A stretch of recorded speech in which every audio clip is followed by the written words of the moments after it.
So let's go then. Welcome, Dr. Edwin Vieira, to the show, the pandemic podcast.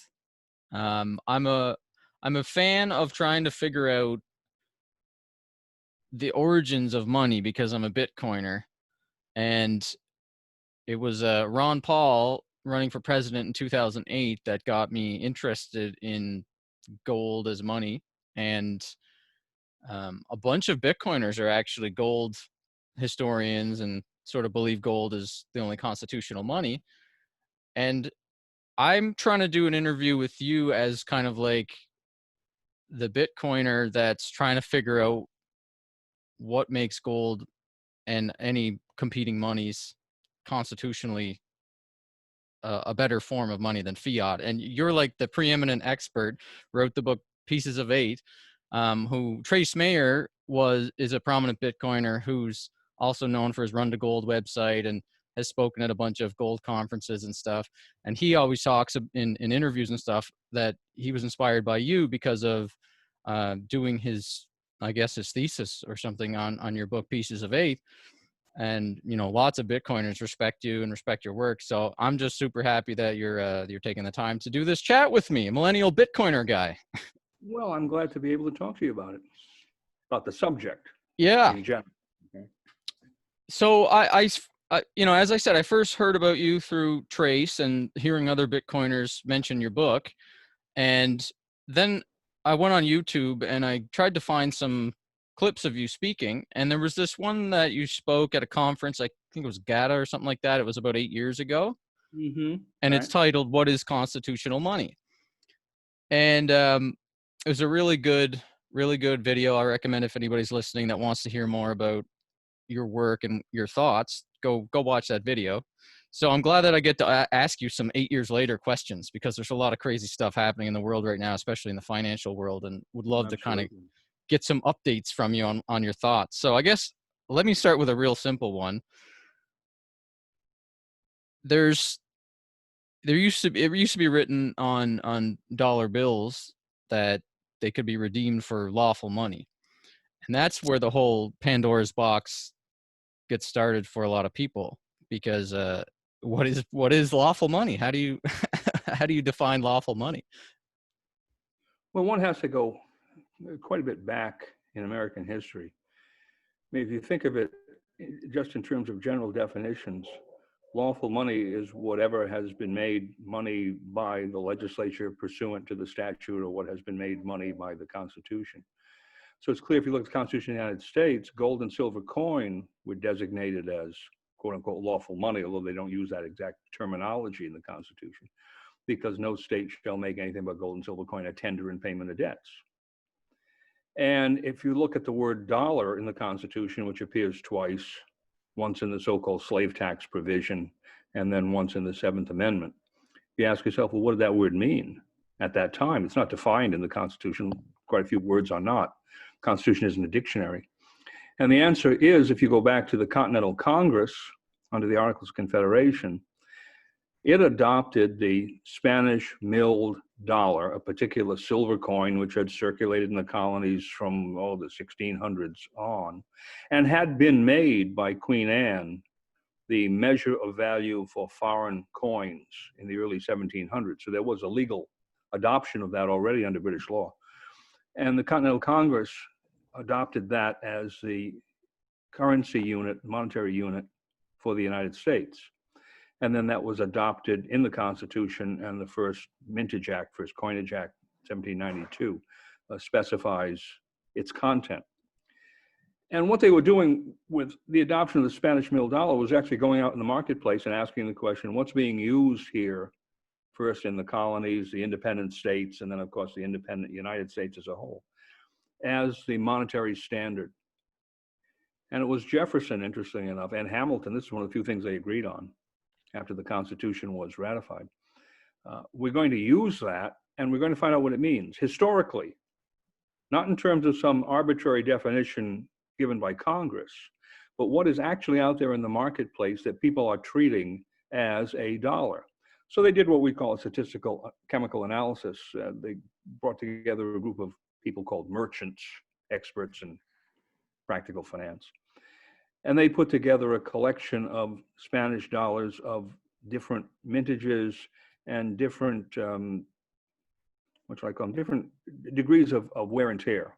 From Okay. one essentially pristine down to one that would maybe pass by tail, by hand, without weighing, but just at the edge. And they melted those down and analyzed chemically the amount of silver and divided it by whatever number of coins they had.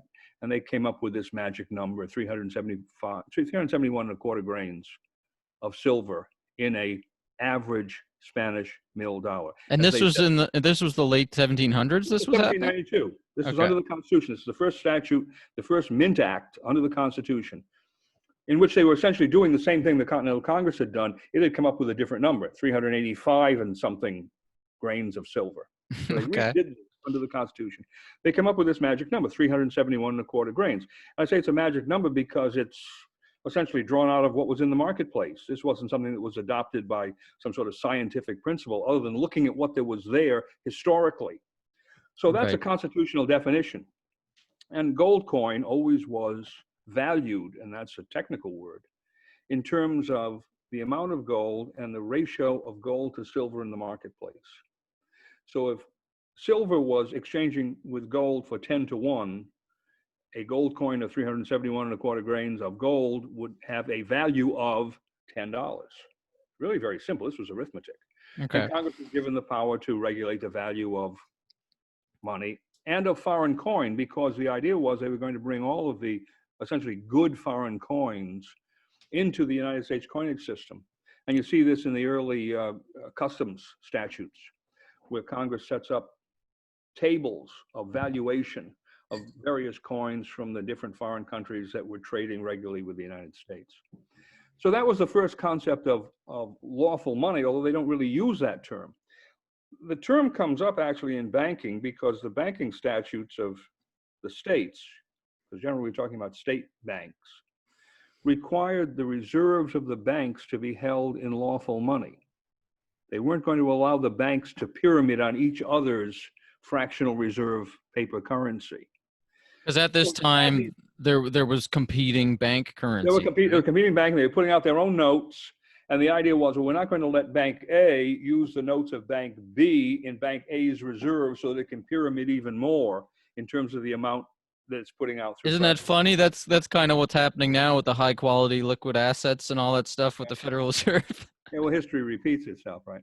But in any event, comes the Civil War, and on the Union side, they decided for the first time in American history to issue legal tender paper currency, which was at the time irredeemable because the United States government wasn't paying out at all gold or silver.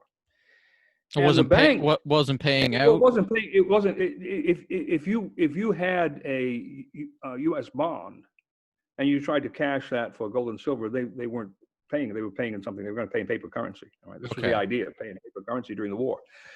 And the banks looked at this and said, wait a minute, this is going to be a problem for us. We want you to put into the statute not only that this new paper currency is a legal tender, which was a departure in American history, but we want you to call it lawful money also, so that we, the banks, can use it as part of our reserves. So that's where that term slipped into the terminology of the United States government. In 1862, February of 1862, with the first U.S. legal tender, so-called greenback currency. Right? And it remained there thereafter. Even after they got rid of the greenback. Well, they never got rid of the greenbacks. After the war, after the Civil War, there were two schools of thought. One is we want to call all of these in, and we'll redeem them in gold or silver, but we're going to call them in, and we're going to end the era of paper currency.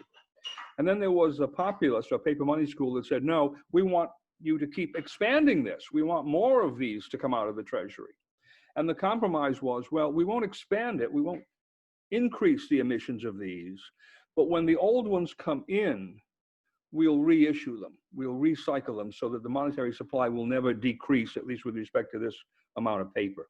Right. And so you have a quote unquote sound money policy going on from the end of the Civil War through 1932. So they were Now, trying to they were trying to take sound money principles, but use a fiat currency instead of gold. well, no, they were still using gold and silver as coinage. They were still using silver certificates and gold certificates as paper money, but that was a different kind of paper money because for each gold certificate or each silver certificate, there had to be an actual gold coin in the treasury. Do you think there actually was, though? They were trust funds. I mean, it was a crime not to have. I mean, maybe they weren't. Right? Like maybe they were fractionally reserving when they were No, no, printing the no, no, no. The greenbacks. Treasury never fractionally reserved those. The statutes specifically make them trust funds and require that for every piece of paper that goes out, there's a coin, silver or gold, depending on whether it's a silver certificate or a gold certificate. And Okay. the Federal Reserve, of course, when it comes out, was a gold standard system. The Federal Reserve had to have 35% reserves of gold coin for its notes, and it was 40-something% for its reserves. And the whole system was tied back into the Treasury so that if one wanted to redeem a Federal Reserve note for gold, if the banks didn't do it, the Treasury would do it. And then the Treasury had a first lien on the assets of the banks to recoup that debt. Can So you until can you explain that again a little bit simpler for me? I kind of lost you there. well, say a Federal Reserve bank, because there were 12 regional banks, Yeah. one of them puts out a $50, a $20 gold coin. Okay. Excuse me, $20 Federal Reserve note. That would have been redeemable in gold coin, which was a $20 gold coin, a little less than an ounce of that. And there were Was it pegged to $20 at the time? Oh, yes, absolutely. Gold coin was a $20 gold coin was a little less than an ounce of gold, according to the statute. Right? Okay. So a $20 Federal Reserve note was redeemable by law in $20 in gold coin. Only gold. Federal Reserve System was not on the silver standard. It was only on the gold standard. So if one went to a Federal Reserve bank and said, here's my paper note, the bankers were supposed to give you the gold coin. If they didn't, then you had a claim against the United States Treasury. Ah, okay. And then the Treasury could turn around and it had a first lien. It put itself as the creditor ahead of everybody else, as against that Federal Reserve Bank, which had issued that particular note, to liquidate the assets of that Federal Reserve Bank to redeem that note. So it's a very interesting system the way it worked. The Federal Reserve was nothing like it is today in the sense of it can do essentially anything it wants in the financial markets. It was tied down very carefully, at least in terms of its issuance of the actual currency, to this gold standard system. Comes 32, of course, Roosevelt is elected. In 33, the first thing he does is call a bank holiday. They call in the gold coins. They change the standard and so forth and so on all the way through 34. So you had this, and repudiate all of the so-called gold clause contracts that were required by their own terms to be paid in gold. So that whole system is wiped out by the end of 1934. Silver was still left in the system. What's fascinating about this is silver was still left in the system. The constitutional dollar was still there. Roosevelt never touched that, but he changed the gold system entirely. Is it still there now? Like, is it still in the? Well, here's the next step. We come up to 64 with 63, 64 with Kennedy, and they changed the standard of the silver coins from 90% silver down to 40% silver.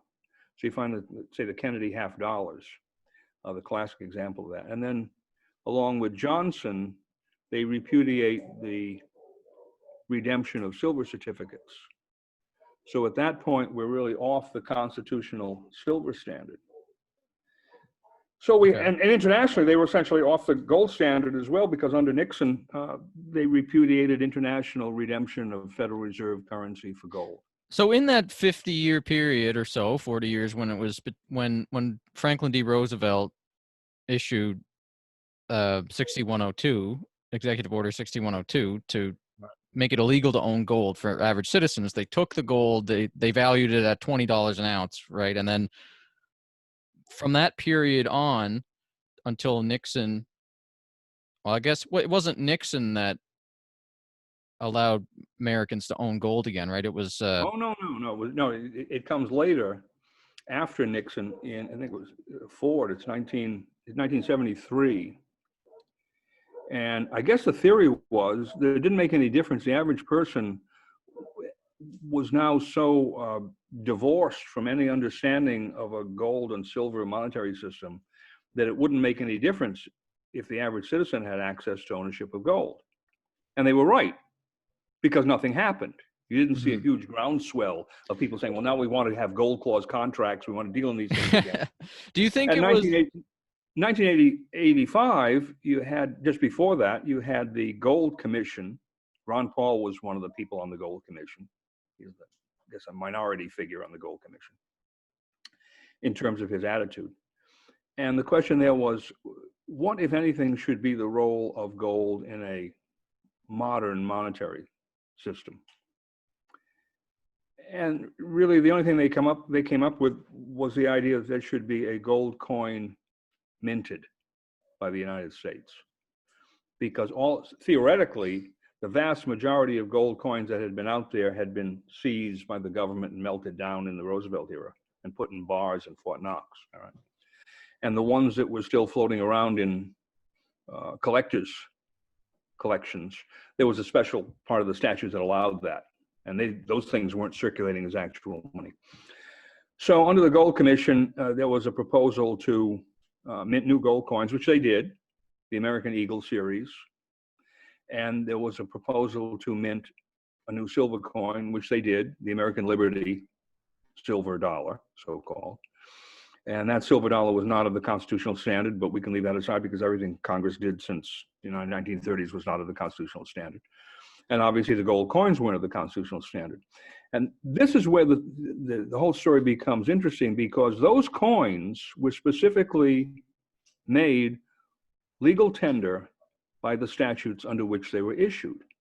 And they were given specific dollar denominations. There was a $50 gold coin, there was a $20 gold coin, 10, 5, so forth, and the $1 silver coin. And the prohibition against gold clause contracts had earlier been removed in 1971. So when these new coins started coming out, it was conceivable that people could go back in their normal commercial transactions in the marketplace and deal on a gold and silver monetary basis. You make a gold clause contract which says this contract can be paid solely in, and then you specify what type of currency you're going to use. And there was no question. The courts had never changed their rules about the enforcement of such contracts. They said that all the way back from the 1860s, 1870s, there had never been a change in that. They said if you had one of these contracts that was legal, then it had to be enforced according to its terms, and it had to be paid in gold, even if you went into court to enforce the payment. So if you went into court and the court said, well, you owe $10 under this contract, that $10 had to be paid in gold, not in paper currency. If it was a gold clause contract. Because there was a gold clause in the contract. So these were, at that point in time, these were probably the most secure monetary contracts you could possibly make, because you had the statutes defining the particular gold and silver coins.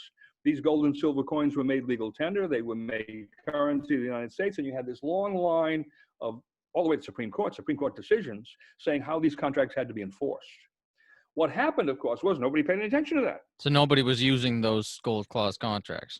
No, absolutely not. Well, I imagine there were some people in interstitial situations that they used it, but it wasn't as if all of a sudden the dam burst. People realized, well, now we can do this and we can make these very financially secure arrangements. Let's start doing. No, none of that happened. Well, why do you think people accepted Executive Order 6102?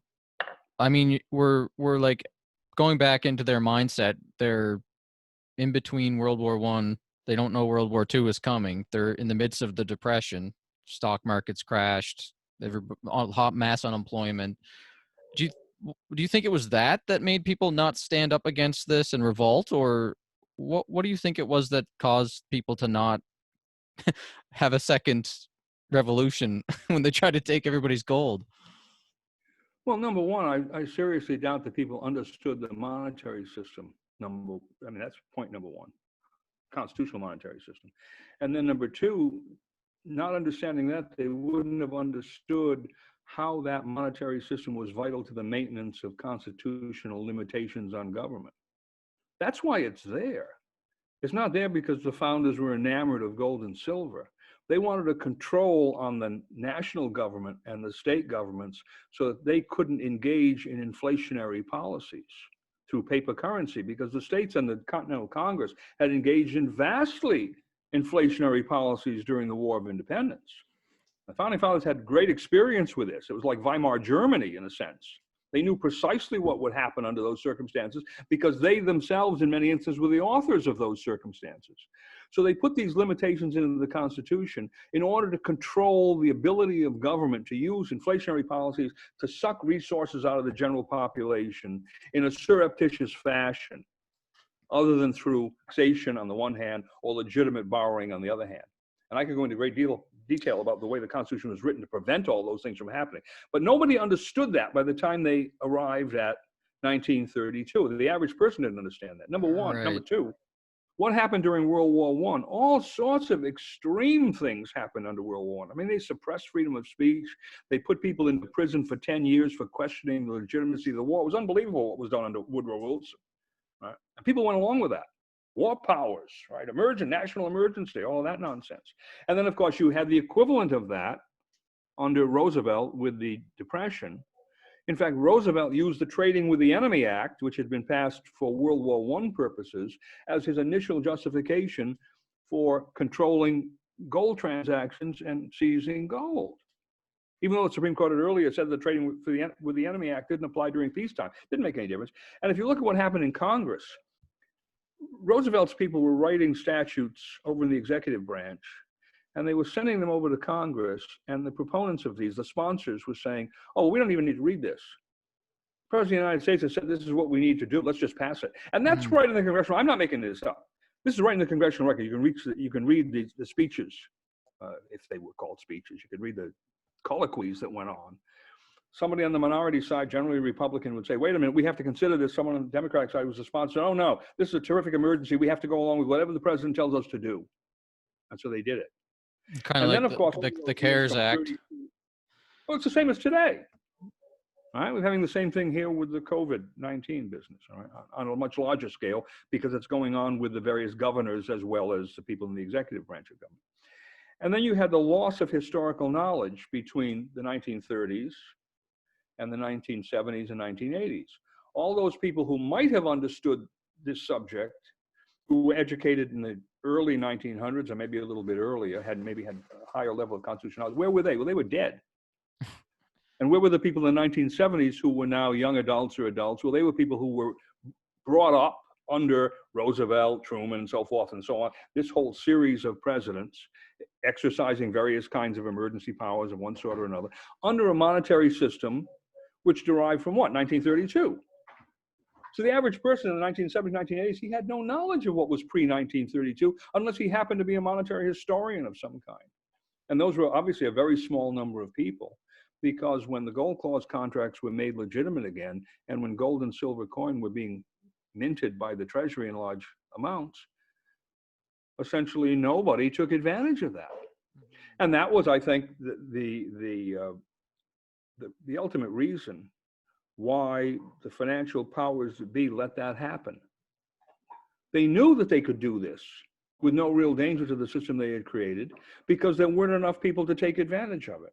There would never be a real competition between the gold and silver monetary system and the fiat Federal Reserve monetary system. And we see that even today. So in the mindset of somebody back then, how many people, because when they tried to do prohibition, obviously people didn't give in to that, and there were people still bootlegging and everything. How many people do you think actually didn't give their gold and just held on to it at risk of going to jail and getting $10,000 fines and all this stuff? The estimates are that approximately 50% of the gold coinage that the Treasury believed was out in the market somewhere was never turned in. See, I thought that it was that they did the Executive Order 6102 in order to print their way out of the Depression and prevent draining of the Treasury by the citizens, so that they could inflate the money supply, use it to stimulate loans and all that stuff, and print their way out of the Depression and that the people couldn't say, all right, well, now I want to get some gold for all this money, because they're making doubling the supply of money or whatever, and they don't have all Well, the they did, gold. but they did that by revaluing the gold coinage. Gold went from $20 an ounce to $35 an ounce. So there was your gold inflation. Was that like pretty much the next day? Like they just decreed it one day? No, it took Roosevelt a while, because they went on from 20 to 22 to 25 and so forth. No, and it was arbitrary. He would come up with numbers. He and Morgenthau, who was the Secretary of Treasury, would come up with numbers every other day until they finally hit on 35. And why did they do that? Because citizens couldn't actually redeem for the gold anymore. So were they just doing that for the international community to use dollars as a currency? Well, primarily, I suppose that would have to be. The thing that always interested me about it was, you go from 20 to 35, and there was a limit. Congress said that he couldn't inflate the price of gold by more than 60%. But if you look at how generous. Well, I know. If you look at the actual gold-silver ratio at the time, if he had corrected the valuation of gold versus the market valuation of silver, he could have inflated the value of gold by over 70%. He could have done it. It always struck me as amazing, because if I were Franklin Roosevelt, I would say, well, I want to go as far as I can go with this, because the whole theory was we need to raise prices, right? We're killing pigs, we're pouring milk in the drain in order to raise all these prices by decreasing supply. We're going to increase the market value of gold arbitrarily by saying instead of $20 an ounce, it's going to be eventually $35 an ounce. Well, I can raise it by more than that if I go back to the constitutional standard and say gold has to be valued according to its ratio with silver in the marketplace. Oh, that's 70-something to 1. So if I do the constitutional thing, if I come to Congress and do the constitutional thing and say we need to revalue gold as against silver because we haven't done it in so many years, I get a bigger bang for the buck, as it were, than doing this the unconstitutional way. It just amazes me. So why do you think they didn't go through it the constitutional way? Because they did everything the unconstitutional way. It's like the same way. In 1933, the major statute that they passed was the National Industrial Recovery Act. You know what that was modeled on? No. Mussolini's fascist corporative system. And even the people in Roosevelt's administration admitted that. Mussolini was not considered a buffoon in 1933. He was considered to be a great statesman. Read some of the things Churchill said about him, for instance. Right? And a lot of people did believe, especially in Europe, that a corporative system would function better in these kinds of emergencies. I don't know what that is. What did that do? Well, you set up a structure in which within each industry, there's a cartel. Italians call these the corporations. And those industries have the ability to regulate their own production, pricing, distribution, and so forth and so on. And then built in, they had what's called a syndical system, in which they had essentially what we would call unions. So they would have a syndical system and a corporate system, and then these units would be part of an actual separate legislative house. All right? Okay. So you'd have the legislators over here, the public policy makers, and you'd have the people in the corporations, people in the market, the not quite so free market because it was being regulated by the state, and they would make economic policy. And the National Industrial Recovery Act did exactly this. It set up what they call code authorities, because they couldn't use Mussolini's terms, in each major industry. So you had a steel code authority, you had a coal code authority, you had a chicken authority. Interestingly enough, you have the live poultry code, and this case eventually gets to the Supreme Court because the live poultry code said that you couldn't sell a single chicken from a coop. A coop was 2 chickens. Okay. And if you were selling chickens, you couldn't allow the customer to look at that coop and say, well, I only want this chicken because I think that chicken's sickly. The customer had to buy both chickens. Okay. And this was to raise prices. Okay.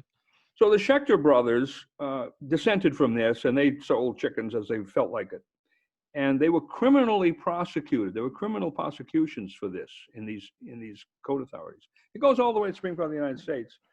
And the Supreme Court says, well, this is unconstitutional. The government responds, wait, all we're doing is we're letting the industry people make rules and regulations. They know what's best for their own industry, and we're just stepping back and essentially rubber stamping what they're doing. And we get involved only if they can't come up with a code that's workable. Right? It's kind of a safety valve, went all the way to Roosevelt.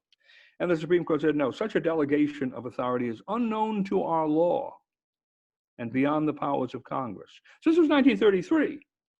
All right. Now, what's interesting about this is if you look at the Federal Reserve System, it's exactly the same structure as these National Industrial Recovery Act codes, except it's in the monetary and banking field, not in the poultry field, not in the coal industry, not in steel, and so forth and so on. But it was enacted when? In 1913, right? Yeah. Not in 1933. And it was a different statute. So it didn't come under any type of Supreme Court review.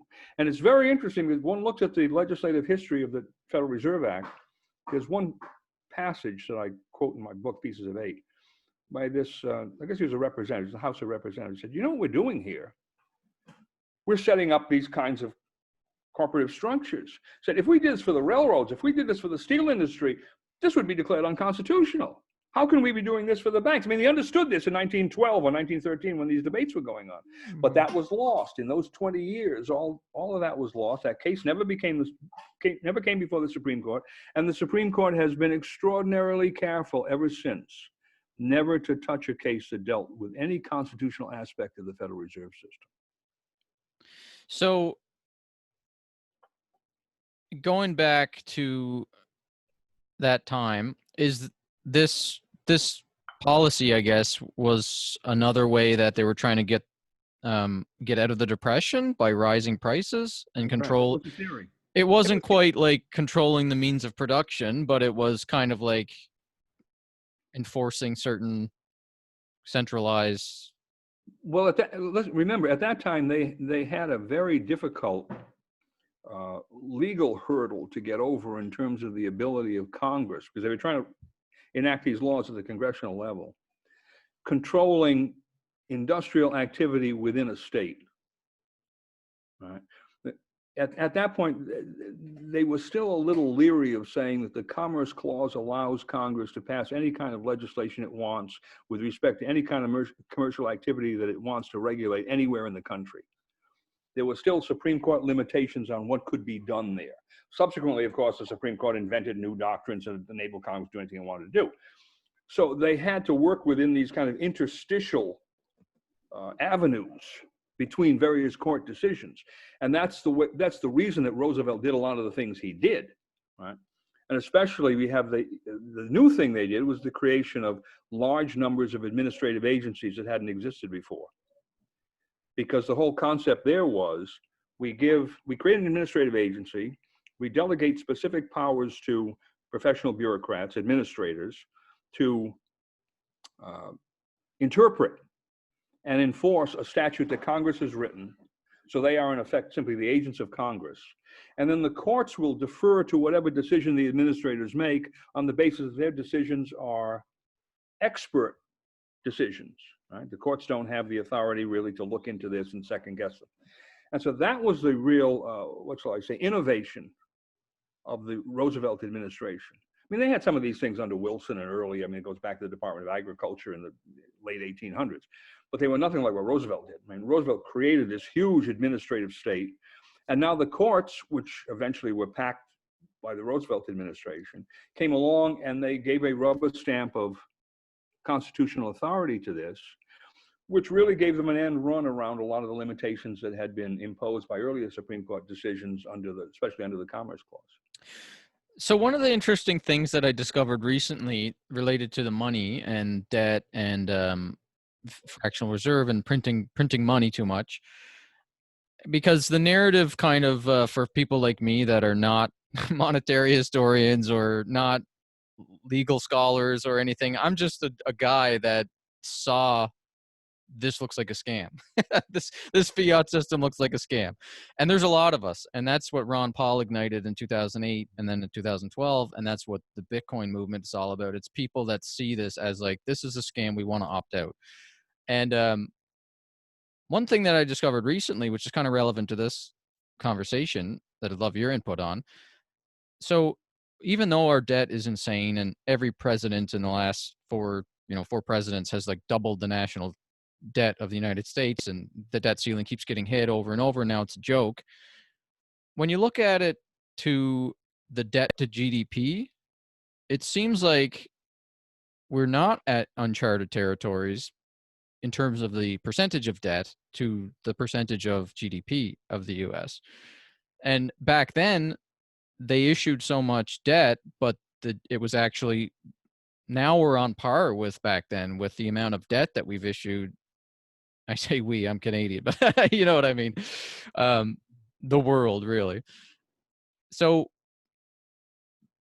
what do you think? Have you thought about that, about how our debt now is comparable to our debt back in the 30s and 40s, and like how it's different? Well, number one, it's actually larger. I mean, we're approaching the ratio of debt to GDP of 40%. So it depends who you talk to, I suppose. That's one of these critical lines on the graph.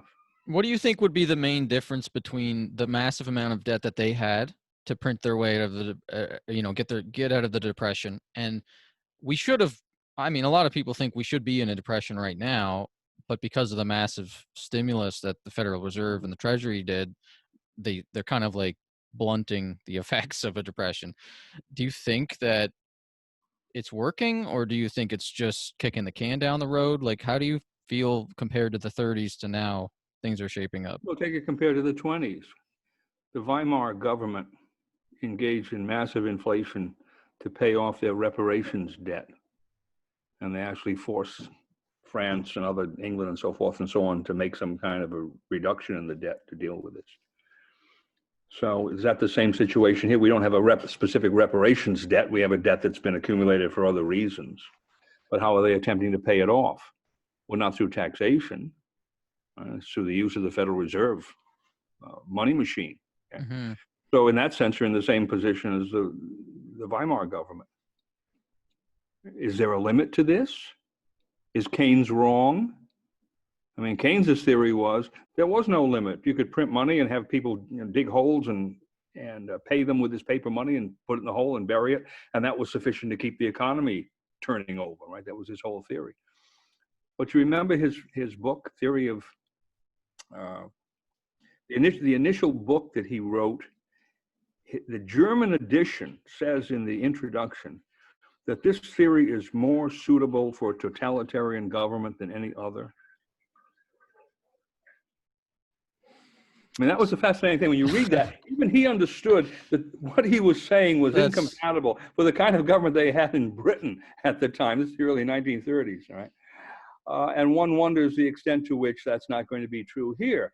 To what extent are we seeing the Federal Reserve becoming the dominant force in the actual markets in terms of, what shall I say, if not direct ownership control, then influence on the way the markets are going to go and corporations are going to go? And is this thing actually coming back to a system that looks more like the National Industrial Recovery Act? You know, in the National Industrial Recovery Act, there's a thing called the National Recovery Board, National Recovery Administration, the NRA, right? Not the National Rifle Association, but the National Recovery Administration. And this was the titular head of the whole system. That was in the 30s or? 1930s. All right, this was the 1933 Act, Industrial Recovery Act. And that National Recovery Agency was there to control any, say, adverse activities that were going on among these corporations. Well, if you look at it from a structural point of view, that's what the Federal Reserve System is now doing, from a financial point of view. Right. It's acting as in the same way as the National Industrial Recovery Administration was supposed to be doing in the 1933. So in a sense, we've come kind of back full circle with this. How far will it go? Heaven knows. The point of the constitutional monetary system was to put an absolute anchor and control on the ability of government to play this game. because Right. the government could not get into inflation itself because it had to coin money. It could spend only the money that it taxed from the population. It could borrow only money that was real money, not banknotes, right?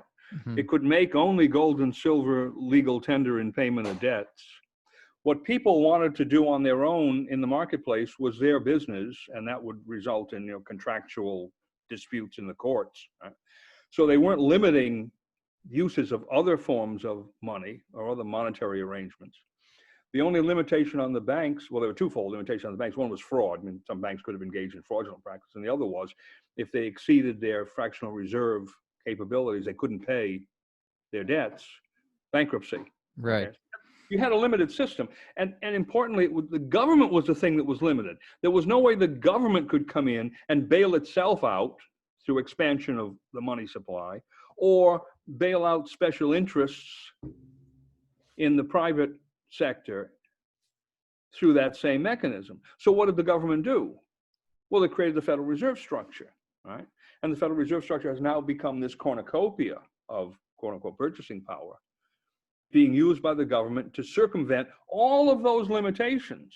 Well, now you add to the fact that the government in Washington regulates states and localities, not because it has the direct power to do it in many instances, but because it attaches regulations, guidelines, and so forth and so on to spending legislation. So it tells the states, we'll give you this money if you will comply with this set of regulations and guidelines. We can't enforce those regulations and guidelines on you directly because we don't have the constitutional authority to do that at the national level.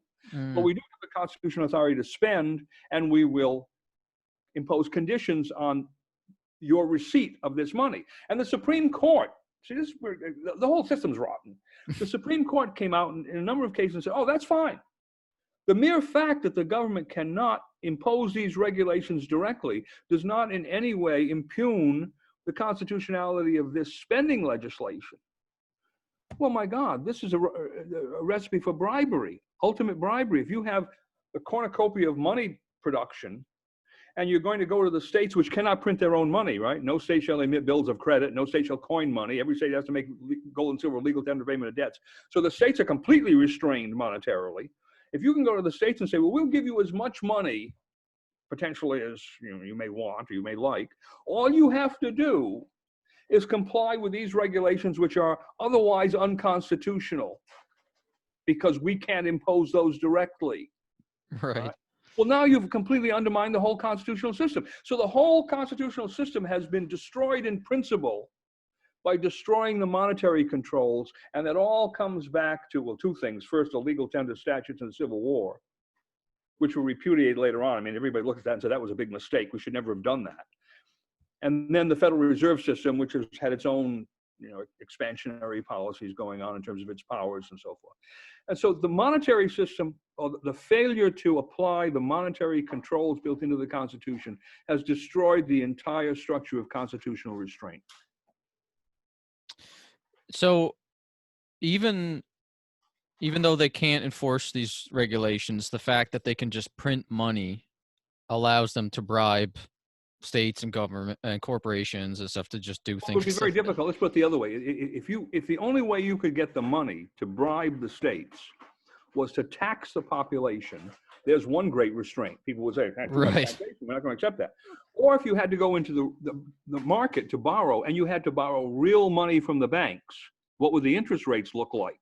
right, the level of spending we're doing now. So you had the restraints of taxation would be controlled at the voting booths. Borrowing would be controlled in the financial markets. The only money that could be created directly by the government, and that would be the national government, not the states, would be gold and silver. So the only way the national government could create money is if the national government somehow had gold and silver mines someplace, mine it, right? Otherwise, the gold and silver was supposed to come to the US Treasury from private sources and be minted by the Treasury, what they used to call free coinage. The market would determine how much gold and silver was transformed into US coinage. So you had a market control on the amount of gold and silver coinage that was going to be created. You had a market control on borrowing. You had a market control on taxation, a political market control on taxation. The voters would say no after a certain point.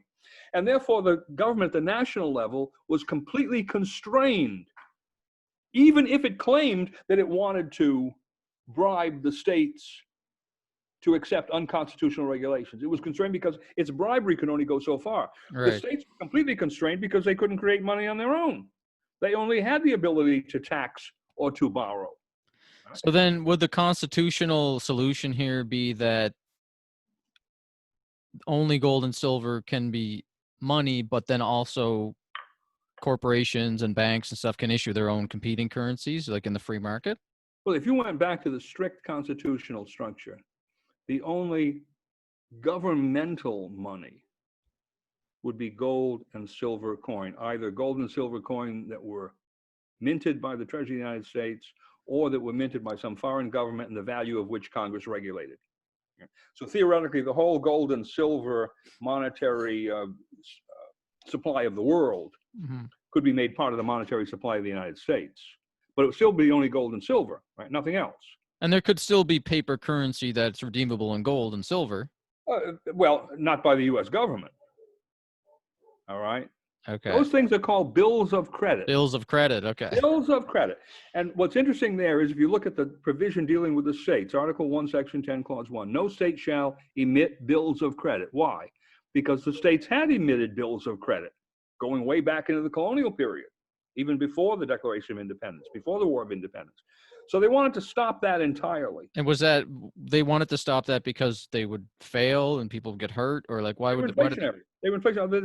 They had I mean, people had gone through this process of watching the state or colonial legislatures enacting bill of credit provision. And what's fascinating about this, you go back and you look at, they would have a military adventure. They were going off to fight the French or the Indians in Canada.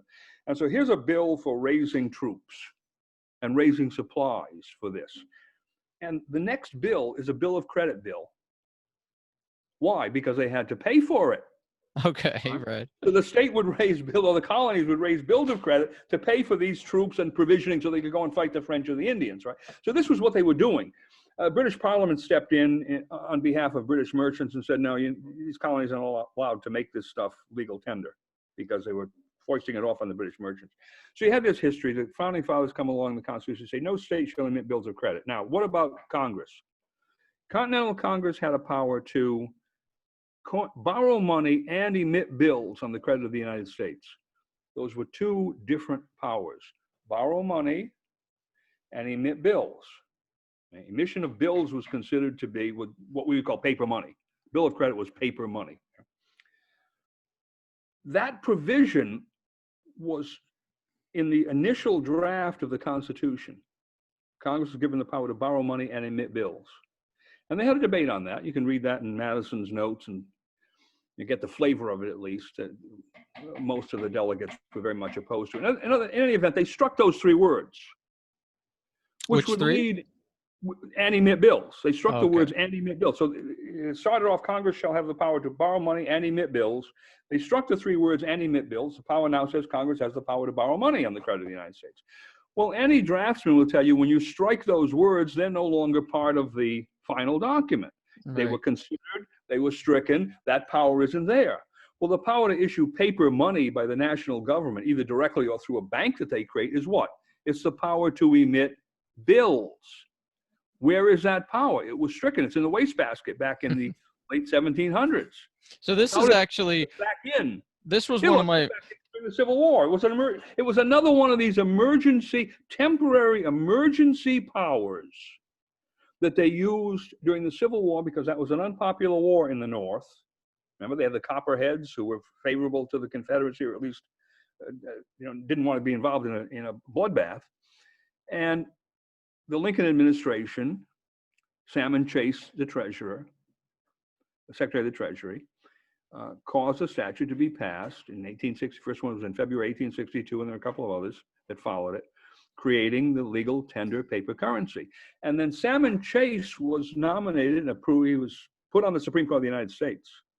And in the Hepburn versus Griswold case, which was the first one dealing with legal tender, he said, oh, what I, Salmon Chase, did when I was Secretary of the Treasury, that was unconstitutional. We all knew it was. We did it as a war measure. We had to win the war. We thought this was the only way to win the war. Right? We couldn't finance the war in any other way. Okay. So we look at that and we say, oh, okay, this was one of those aberrations in American history. The whole Civil War was an aberration, but this was an aberration within an aberration. That was the greenback, right? The greenbacks, right? They were printed on green paper, right? The greenbacks. That's why they're called greenbacks. Because at the time, like, it was clear that only gold and silver should be money, and it's a gold standard. But then they issued fiat money. They went against. Yeah, they issued fiat money, and Chase, when he was appointed to the Supreme Court, admitted that he had done it himself, and he regretted this. He said it was wrong. Right? I can't remember the exact phrase. It was along the lines of, "Well, we knew it was wrong, but this was a situation where cooler heads didn't prevail. Right. We had to do this because of the war." Right? In any event, there's another Supreme Court decision comes later on and says, well, it's all right. You can do this anytime you want. It's an emergency measure, blah, blah, blah. Okay, we see this all the time. But in any event, that was the creation of the paper currency in the system. And then it just, how shall I say, it was like cancer. It just metastasized over the years until you finally come to the Federal Reserve System. Federal Reserve System was a great engine for doing this. See, the only legal tender paper currency during the Civil War and theoretically after the Civil War, where did it have to come from? It had to come from the Treasury itself. If you look at those Civil War statutes, and they were the only legal tender paper currency statutes between the 1860s and 1913 when the Federal Reserve was created, the statute specified that the Treasury would issue X number of dollars in legal tender paper currency. So Congress was directly in control of the amount of inflationary paper currency that would be emitted. When they created the Federal Reserve, who is now in control of that amount? Well, it's the banking cartel. Right. The Board of Governors sits on the top of this thing. That's the all-seeing eye of the pyramid. And then there are the 12 regional banks below that, and they're the ones who issue this currency. And the Treasury is over there like the dummy in bridge, which is printing. Bureau of Printing and Engraving is turning out this stuff when it's printed. Of course, most of it's electronic now. But that's the new system. So all of a sudden you have this administrative structure, which claims, by the way, you notice, a kind of autonomy from Congress. Mm-hmm. Right? When the chairman of the Board of Governors goes into Congress, he's telling Congress what the banks are going to do. He's not listening to what Congress wants the banks to do. I mean, Congress may say it would like this or that to be done, and he says, well, we can't do that. We have another policy. We're independent. Will you tell me how any administrative agency or subunit within the government of the United States can be independent of the Congress? So when you Google this question, because when you start to go down the money rabbit hole, this is one of the first things you start to think about. Like, what is money? Why did we go off the gold standard? And why did dollar bills used to say legal tender, and what does that even mean? So most people my age and younger, right, are Googling everything. So we just go to Google, and one of the first search results when you type in "Are gold and silver the only legal money?"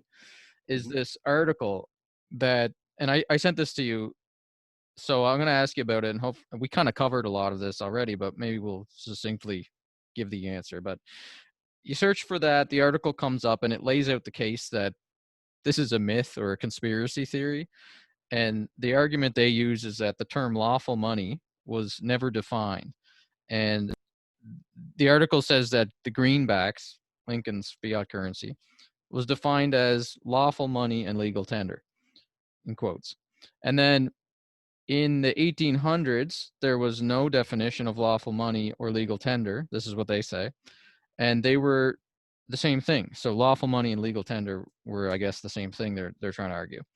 And then the article says that prior to 1933, Federal Reserve notes were redeemable for, quote, gold or lawful money, unquote, end quote.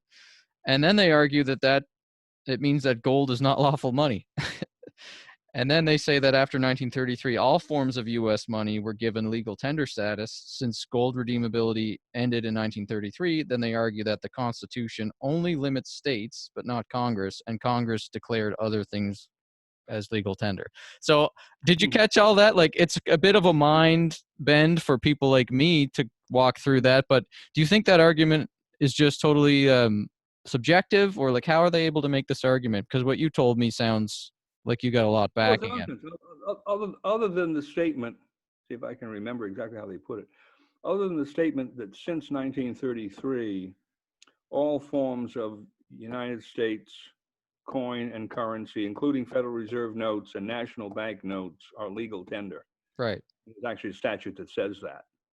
All Right. right. Other than that, and that's simply a statement of what the statute says.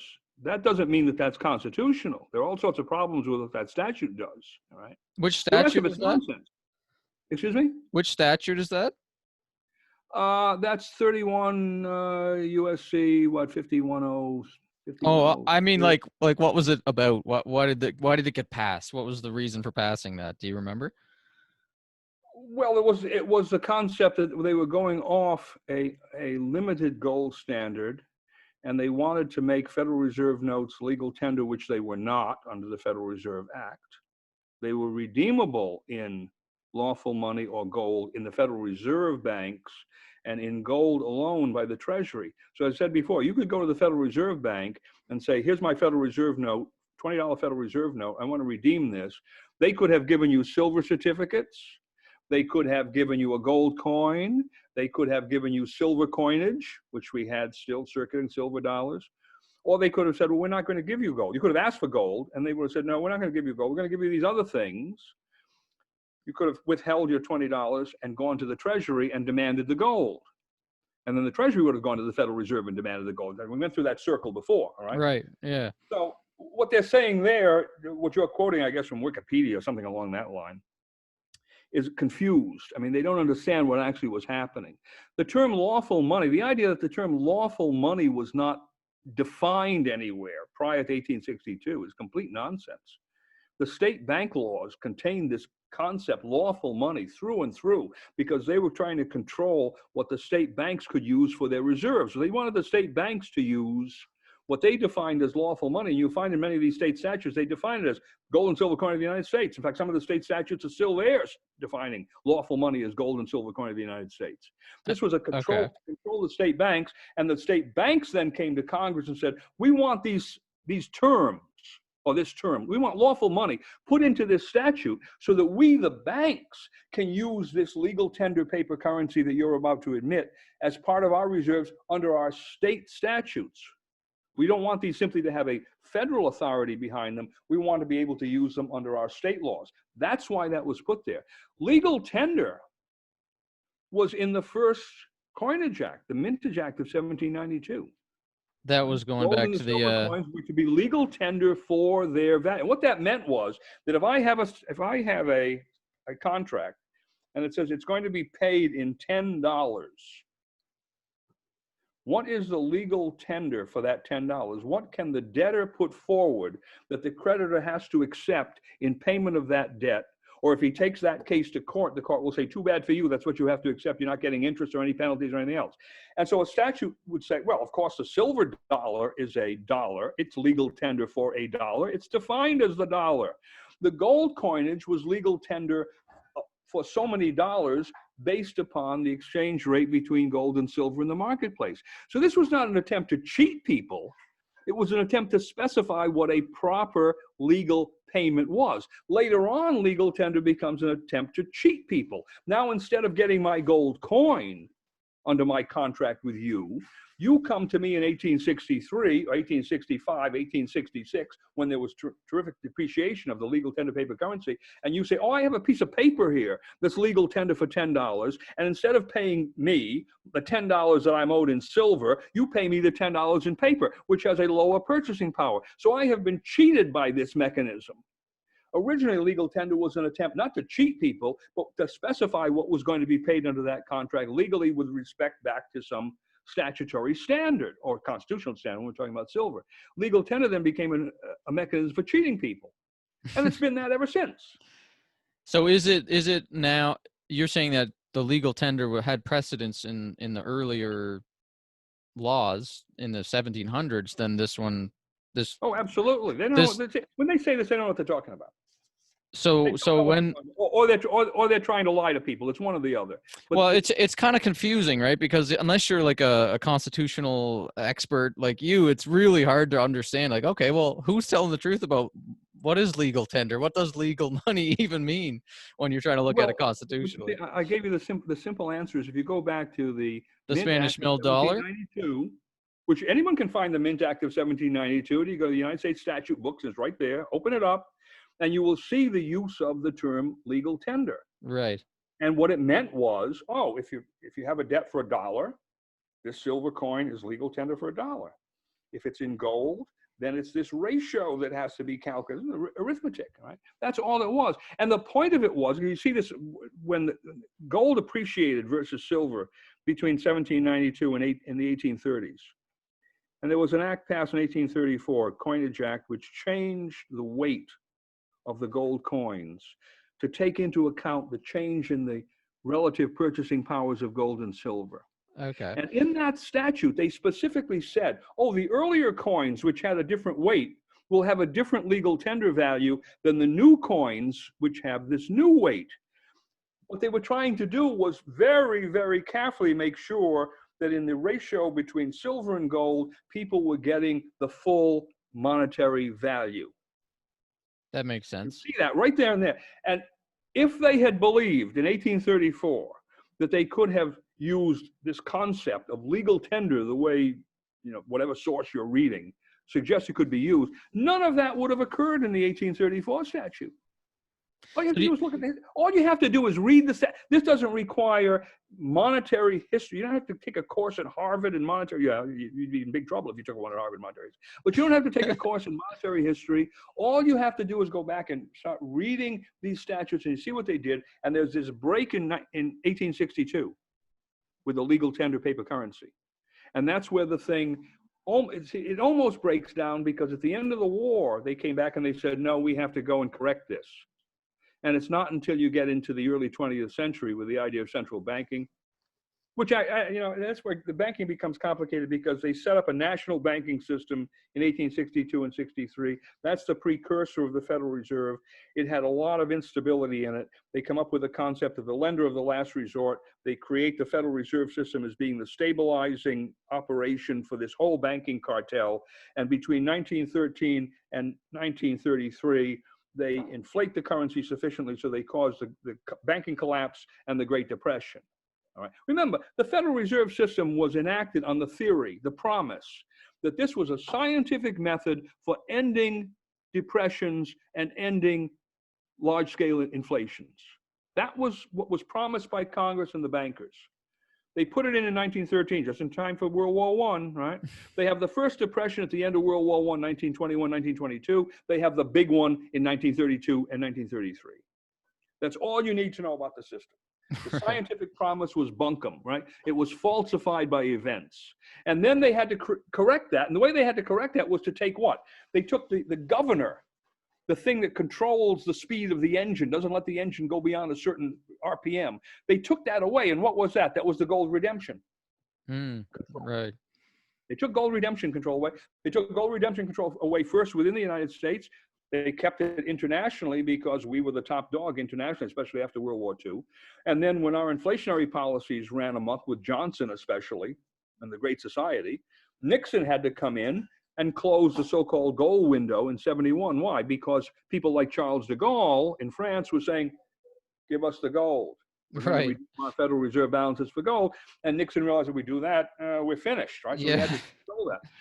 And then by the time you get into as I said before, 1985 with the Gold Commission, they realized that domestically and internationally as well, most people had no knowledge of or were not interested at all in making gold clause contracts.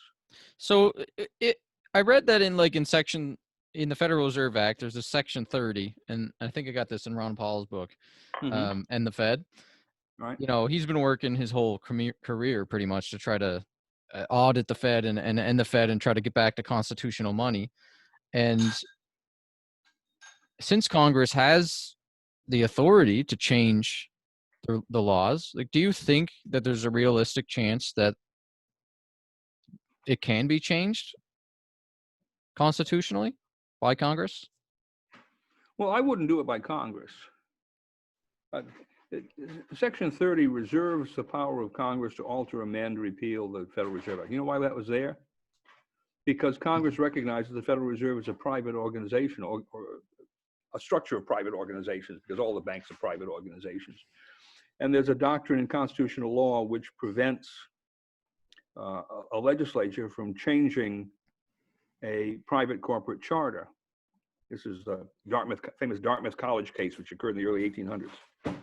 So what you find after the Dartmouth College case is the state legislatures and Congress would put these provisions in statutes in which they knew they were giving powers or privileges to private parties. They would put a reservation of authority for the legislature in these statutes saying, we can revoke or amend these privileges. And once it was there, that private party could not claim, oh, well, this contract can't be changed. This is not really a contract. Right? It's in the Social Security Act. As a for instance, people think, so, oh, Social Security, this is a contract they can't change. It's wrong. There's a provision in the Social Security Act so they can change it anytime they want. And they've done it over and over and over again. They could simply stop paying Social Security tomorrow, all constitutional because of the way they wrote the statute. All right. The difficulty they have is the same difficulty you would have if you went to the Supreme Court and said, we want you to declare this unconstitutional. How do you change it without deranging the economy? Right. National as well, potentially as international. Right? You can't just flip your fingers, snap your fingers, and change things overnight with some comprehensive statute. And all the Austrian economists, including Ron Paul, because I take him to be an Austrian school thinker, will tell you this. Right? It cannot be done. You can't exchange one system for another overnight. It has to be some kind of gradual process. So what I've been proposing for years is, look, let's go to the states. The states have the power to make gold and silver coin a tender and payment of debts because they can make nothing but gold and silver coin a tender and payment of debts. It's a reserve power. So we want the states to pass a gold and silver legal tender act within their own jurisdictions. And they could start off with US gold and silver coin. They could start off with foreign gold and silver coin. They can't mint their own coins, but they can use coins minted by someone else. And so now we have that kind of a system circulating within the states. And the proposal, actually I put this up, we had it before the committee in the New Hampshire legislature, we had it before a committee in the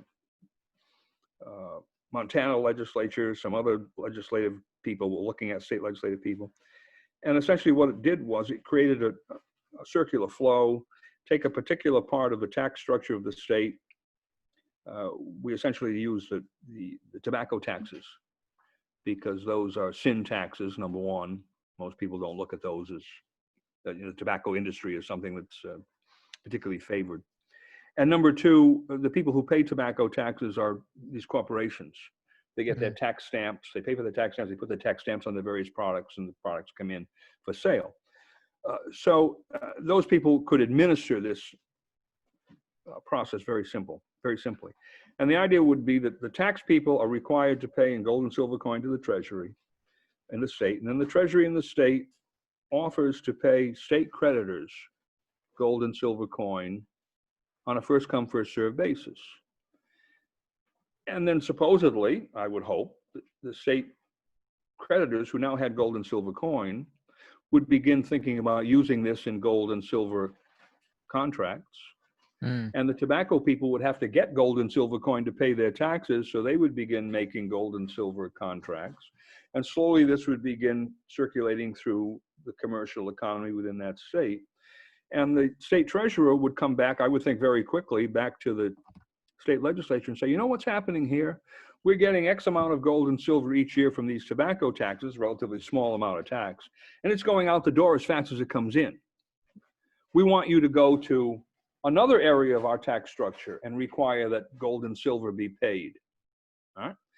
And slowly but surely, this would make a very large percentage of the state economy into a gold and silver economy. You have competition between the state economy in gold and silver and the state economy in Federal Reserve notes. And I wonder which direction that would go in.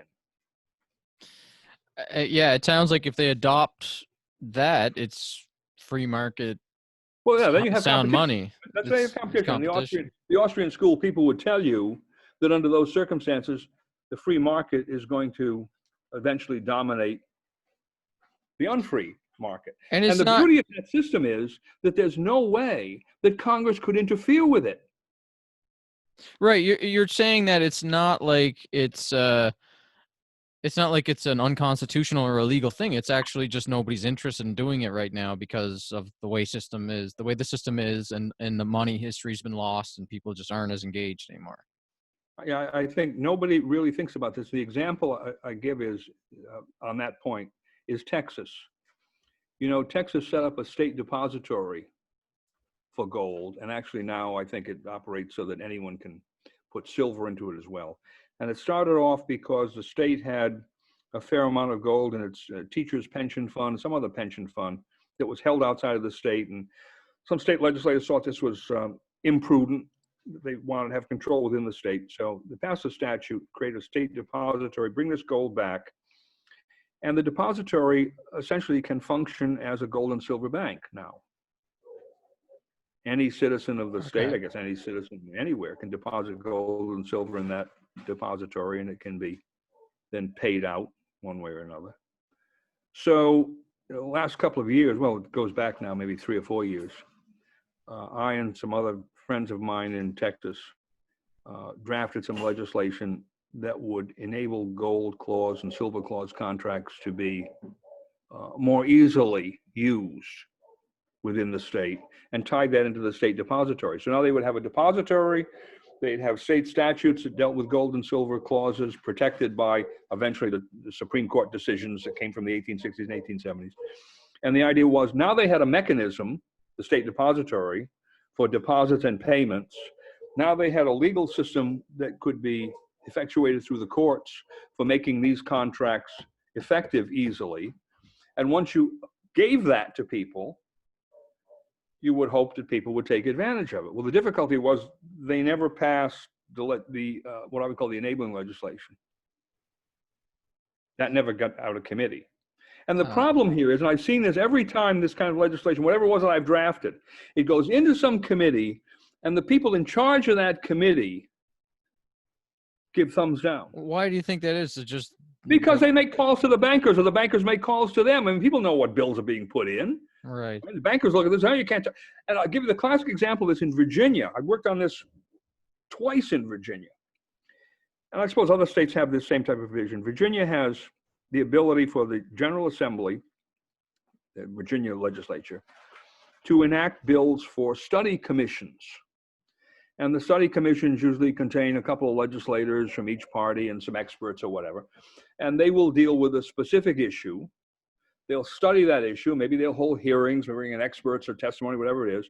And then they will propose to the legislature what ought to be done, or maybe what ought not to be done. I'm going to build a bridge over the dam, you know, in Danville or something. Study that, come back and say, yes, we should finance the building of a bridge. All right. So I worked with this one legislator on a number of occasions to have a study commission to deal with this exact question. How could the Commonwealth of Virginia protect itself and its citizens against a very serious monetary and banking failure within the United States, whether it was a depressionary failure, hyperinflationary failure, whichever end of that spectrum you're on? How might it do this? By coming up with a state alternative currency system. How this would protect the finances of the state, tax revenues, all right? How it would protect commercial transactions within the state, which are the basis of tax revenues and also of the well-being of the citizens. All I wanted to do was to have a commission set up and bring in some experts. And I was going to get we had experts from George Mason University. I mean, these weren't people that were living in cardboard boxes on subway gratings, right? These are people who knew what they were talking about. We're going to bring our own experts in, have the testimony. It couldn't be done. They wouldn't even do that. Oh, brutal. All right, they wouldn't even listen to the possibility that this might be useful under some circumstances. And what I've always argued to people is, look, you pass one of these statutes, and if no one wants to use it, it just sits there like an insurance policy. Right? You get an insurance policy, you hope you don't die, you hope you don't have the catastrophic car accident, but you have the policy in case those things happen. And that was the whole argument that I always made about these alternative currency systems. People might not want them. People might be perfectly happy with the Federal Reserve System. The Federal Reserve System might continue to function with a modicum of stability. But what if it doesn't? What is your alternative? And the answer is you have nothing now. Yeah. Right? You're at the mercy of fate, in a sense. The If you put a system states, like this in, the states are just people, kind of like following the lead of the Fed, I guess. Is that the well, system they have whatever. now? You know, they'll lead us over the edge, over the cliff, right? Whatever, wherever they take us. If you have this alternative system, some people will use it. There'll always be the odd individuals that will want to make gold and silver clause contracts. Do you think there's But, anything like to the?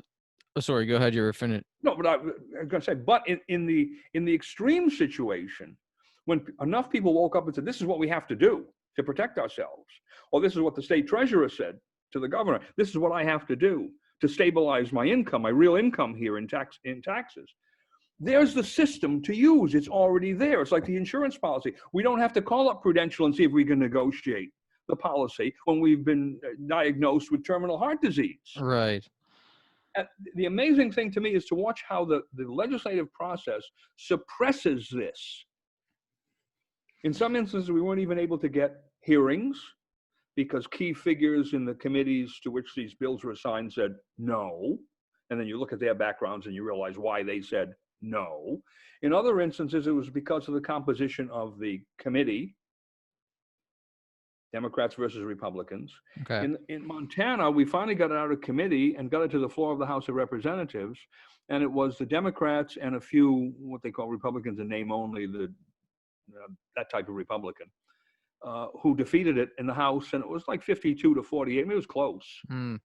Right? But didn't get out because all the Democrats voted against it and a small group of Republicans voted against it, so it just disappeared. So those bills are sitting around, they're on the internet. You change the title of the state and you change the provisions where it talks about particular statutory sections, and you could make the bill apply to some other state. They're kind of generic in that sense. But the problem is the legislators don't understand it. There are special interests that try to spike it every time it appears. Average people in the state don't have enough knowledge and interest to demand this from their legislators. Mm-hmm. The media doesn't talk about it. If you go to Wikipedia, you read nothing but nonsense. Yeah. Do you think there's anything to, I mean, as in the Bitcoin space, you hear, we follow a lot of financial news and macro news and worldwide news of currencies failing all over the world and everything.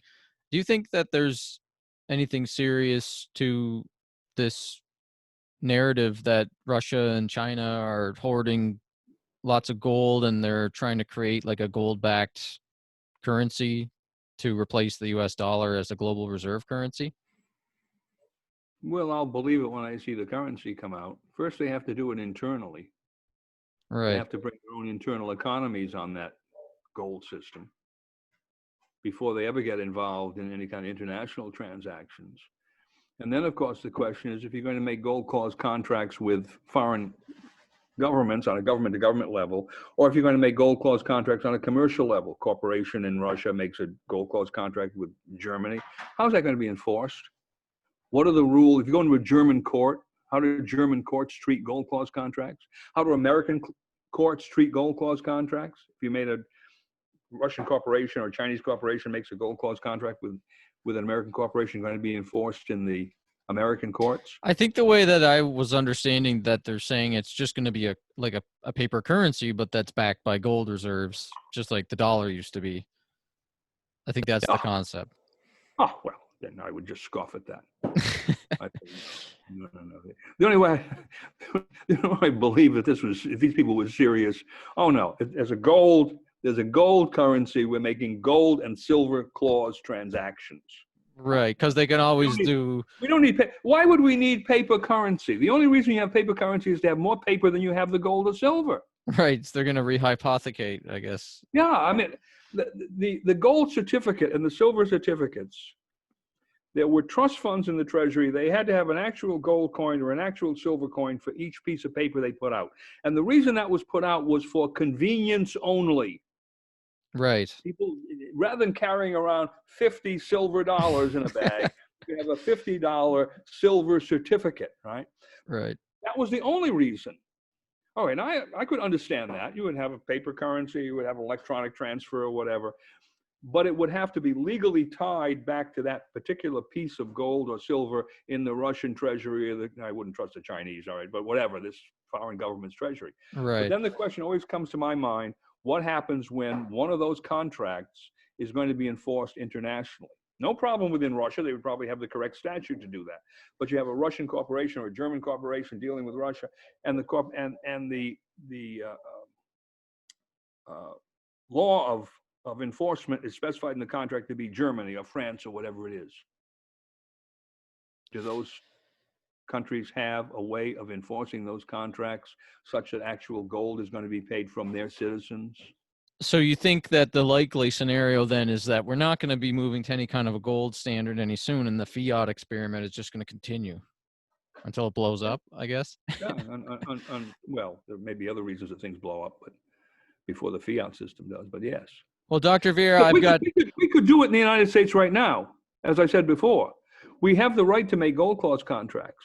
The courts have already determined how those are supposed to be enforced. We have gold and silver coinage coming out of the treasury, and there's international gold and silver coinage that we could be using as well, because a gold clause contract is not limited to U.S. gold and silver coin. Do you see any of that happening? And the answer is, yeah. Well, if it is, I don't see it behind the scenes somewhere in the darkness, right? That is not happening.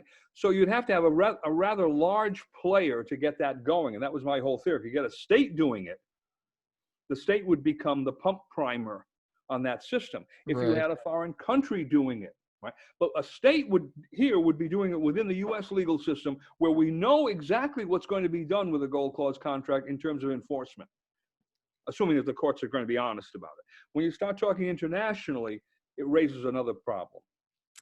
So I would like to see it first in a state, and then more than one state, and putting pressure on Congress, so Congress might have to authorize some agencies of the federal government to enter into gold clause and silver clause contracts, and the thing begins to spread like oil on water. And then at some stage, I would think that once that stabilizes in the United States, foreign countries, Canada, for instance, probably the first one, right? Mexico, maybe the second one, would be saying, well, we're going to make cross-border gold and silver clause contracts because we know those can be enforced within the United States. We're not going to be cheated out of our gold and silver by some sort of legal tender screw-up. So, which has happened before. That's why the whole thing collapsed, because government stepped in and said, forget it. You may have a gold and silver clause contract in principle, but we're now going to change that to a legal tender contract and cheat you out of some value. So do you think that, I mean, that's what happened in the 70s, right? When the U.S. went off the gold standard, everybody was under this paradigm that the dollar was backed by gold and redeemable by gold. And then Nixon just said, nope. Surprise. Forget it. Yeah. So that's what Roosevelt did. That's what Roosevelt did in 33. It was backed by gold. Federal Reserve note was backed by gold. And Roosevelt said, no longer. Oh, and by the way, we're depreciating the value of gold anyway, from $20 to $35. So I've got two more things that I want to hear your thoughts on, but I know it's getting late. I just want to check in with you on time. Is it okay to go a little bit more time? Go ahead. Okay. So I want to go back a little bit to, I mean, all this stuff on gold and the legality of gold and trying to get the states to adopt a gold standard or a competitive money system is really interesting. I think a lot of people are going to find that interesting if they're super into gold and legal money. I want to ask you about, have you heard of Jeff Booth before? He's a technologist. He wrote this book called The Price of Tomorrow. I reread Ron Paul's and the Fed before the interview, because I want to have a refresher in my mind. And in Jeff Booth's book, The Price of Tomorrow, so he explains that technology is it has deflationary effects on the economy. And, as technology makes things cheaper, and the Federal Reserve should stop trying to fight technology, because they're trying to have a mandate of rising prices and inflation. And he says that technology is actually the free market making things cheaper, but the Federal Reserve is trying to make things more expensive. So instead of trying to centrally plan, the Federal Reserve should just stop trying to fight falling prices caused by advancements in technology and innovation. And in Ron Paul's book and the Fed, he says that when you look at the last quarter of the 20th century, there was an increased purchasing power accompanied by one of the greatest periods of economic growth in history. He said the last quarter of the 20th century is also when we went off the gold standard. So thinking about it in those terms, where in the last quarter of the 20th century, we went off the gold standard, we had an increase in purchasing power and an increase of technology that made things cheaper. Do you think that, because now, I mean, if you fast forward to now, 2020, do you think that the explosion of capitalism and like the effects of technology and the economic growth that we've been seeing up until the COVID crash, right? Do you think it's due to the deflationary effects of technology or going off the gold standard, or is it something else?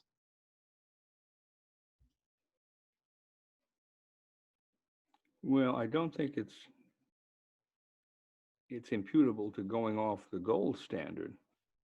Because that's what some critics will say. They'll say, because when you bring up say like people that are progressive politics or they're on the left, really hard left, like they're advocating modern monetary theory or UBI or something like that, and you say, well, we should move back to like an Austrian style hard money system that's constrains the power of government to redistribute wealth so willy-nilly.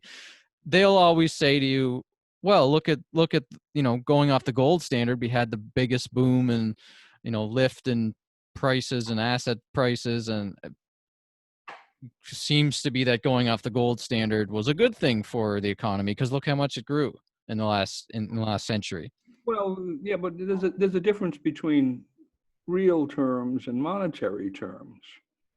Prices can increase in monetary terms, but they're not increasing in real terms. All right.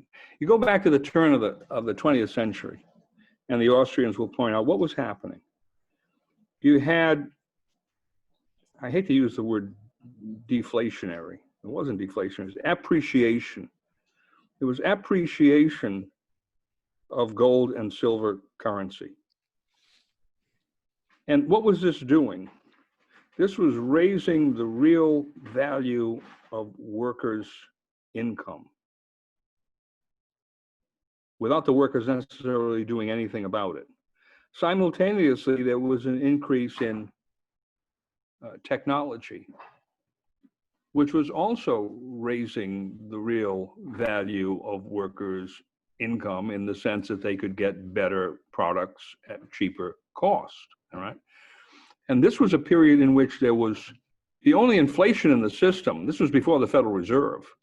The only inflation in the system was more gold and silver that was being coined, and that was a limited amount because the market controlled it. And the amount of currency that could be put out by the national banks, and this was limited by the amount of debt that the Treasury was willing to incur, which was low because there was an anti-debt policy following the Civil War before World War I. So you had a terrific increase in the relative wealth of the United States versus Europe. And this was the takeoff point for the United States becoming a dominant economic power in the world. What would happen today? Now, today the technological advances would be what, order of magnitude or more greater than they were at the turn of the 20th century? Right. I mean, you I would whatever say number you want. It's a large number. Yeah. All right. The gold and silver economy would be still constrained. I guess we have more gold and silver now than we had then, but the increase in gold and silver would still be constrained by the costs of mining, refining, and minting, and so forth and so on. So you'd have an appreciation in the value of the coinage of the money system, and you'd have an increase in technological development. And therefore, those people in the lower half of the economy whose standard of living was dependent upon wages or returns from investment in productive companies, it would be going up, right? I'd imagine. That seems like the logical conclusion of this. And it would be going up at a faster rate than it was going up at the turn of the 20th century, simply because technology is advancing that much more quickly. if you make the assumption that technology is one of the drivers of this, all right, which I'm willing to accept, having been a scientist for many years. So I would look at this and say, all right, so there's another advantage of going to the gold and silver system. Not only do we constrain the government, stop the government from wasting, stop the government from engaging in unconstitutional actions through bribery, but we influence the ability of the market system to increase the well-being of the lower half or the lower 2/3 of the economy, and probably more than anything else, the lower 10 or 15% of the economy. Right? Those people whose incomes, whose wealth is entirely dependent upon wages. They have nothing else. They have no investments. Mm-hmm. Right? Their welfare is dependent on how much money do I get per week, how much money do I get per month, right? And what those people would want to see is appreciating value of the money they get and increasing technological advances so that the money that they get can buy more advanced and better products. And that's why the union movement in this country, before it went socialist, when it was people like Samuel Gompers who were leading it, the AFL, the original AFL, the union movement, if you read their literature at the turn of the 20th century, late 1800s into the early 20th century, they were perhaps the biggest proponents of a sound currency system, a gold and silver currency system, because they understood that. They understood that the average working man was dependent for his welfare upon stable money, and even better, appreciating money. They didn't want inflationary economic policies, because this worked directly to their disadvantage. Well, and that's again one of the things that we've lost. You look at the union movement today. Well, of course, a lot of the union movement is tied up in the public sector, so they're feeding off the whole government rip-off monetary system. But you look at the union movement in the private sector, and these people have no conception of why the Federal Reserve is actually working against their best interests, or the best interests of at least the union members that they supposedly represent, that the big union operations supposedly represent. But you read the AFL publications in the late 1800s, early 1900s, they understood it very, very, I mean, those are sophisticated articles you'll read in those union newspapers. These people understood perfectly well what money was all about and what it meant to them. So I would say today, if one wanted to have a political movement that would amalgamate the quote unquote toiling masses, as the Marxists like to say, on behalf of a sound economy, limited government, maximum freedom, gold and silver coinage is what we want. And it doesn't have to be coinage, because we're pretty sophisticated now. You can put bars, right? And we can do this all electronically. You can set up systems whereby you're transferring, well, the computers don't care how many zeros after the decimal point, right? 0.000001 troy ounce, right? 1 grain, whatever. We can now do the thing that was impossible to do under the gold coinage system, which is to make small change. Remember when you had the gold and silver coinage system, there were coins only of certain sizes, and that was it. Otherwise, you had the so-called token coinages, the nickels, the pennies. That was the system. And so the prices tended to be a little bit more arbitrary than they should have been, because they had to be expressed in terms of coinage that people could actually get their hands on, could actually use. Today, with the electronic systems, you can put a gold bar, a gold $20 gold piece. Let's take $50 gold piece, American Eagle. Right? You got this in deposit in a state depository, and you can use that as the basis for any amount up to an ounce of gold that you want to put out electronically. So the system now, the technology has finally made it possible to use the gold and silver system in the most economically advantageous way. So we have all those things going for us. We have that technology and money. We have the technology in advancing product development, purchasing power, and wages. This is the unique time in world history we can all be put together. And what's happening? The government, the bankers, the big financiers in Wall Street or wherever they're hiding out, they're all against this. Why? Because it's against their economic interest to do this. I mean, in this sense, Marx was right. The big capitalists do not want to share their wealth with the toiling masses. And the only way the toiling masses are ever going to get control of this system is to go back to a sound monetary system that controls two things: the government and the big corporations, because the big corporations will no longer be able to use the banks to get bailouts and all the rest of these financial manipulations that keep their heads above water when the financial system fails us in one way or another. Well, one of the other things, and by the way, that's a really good defense of sound money in a modern world that's seeing, in, like you said, orders of magnitudes of increase in technology, which has the deflationary effects of falling prices and increased wages, I guess.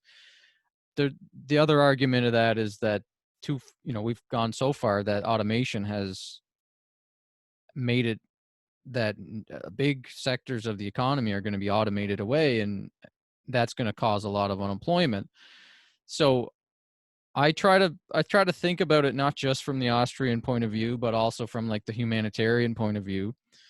And that's something that I wonder if you've thought that there could be some kind of mix between like some sort of fractional system, because you hear this a lot from proponents of universal basic income and stuff who talk about also the destructive effects of technology, destroying like the entire trucking industry or something, say.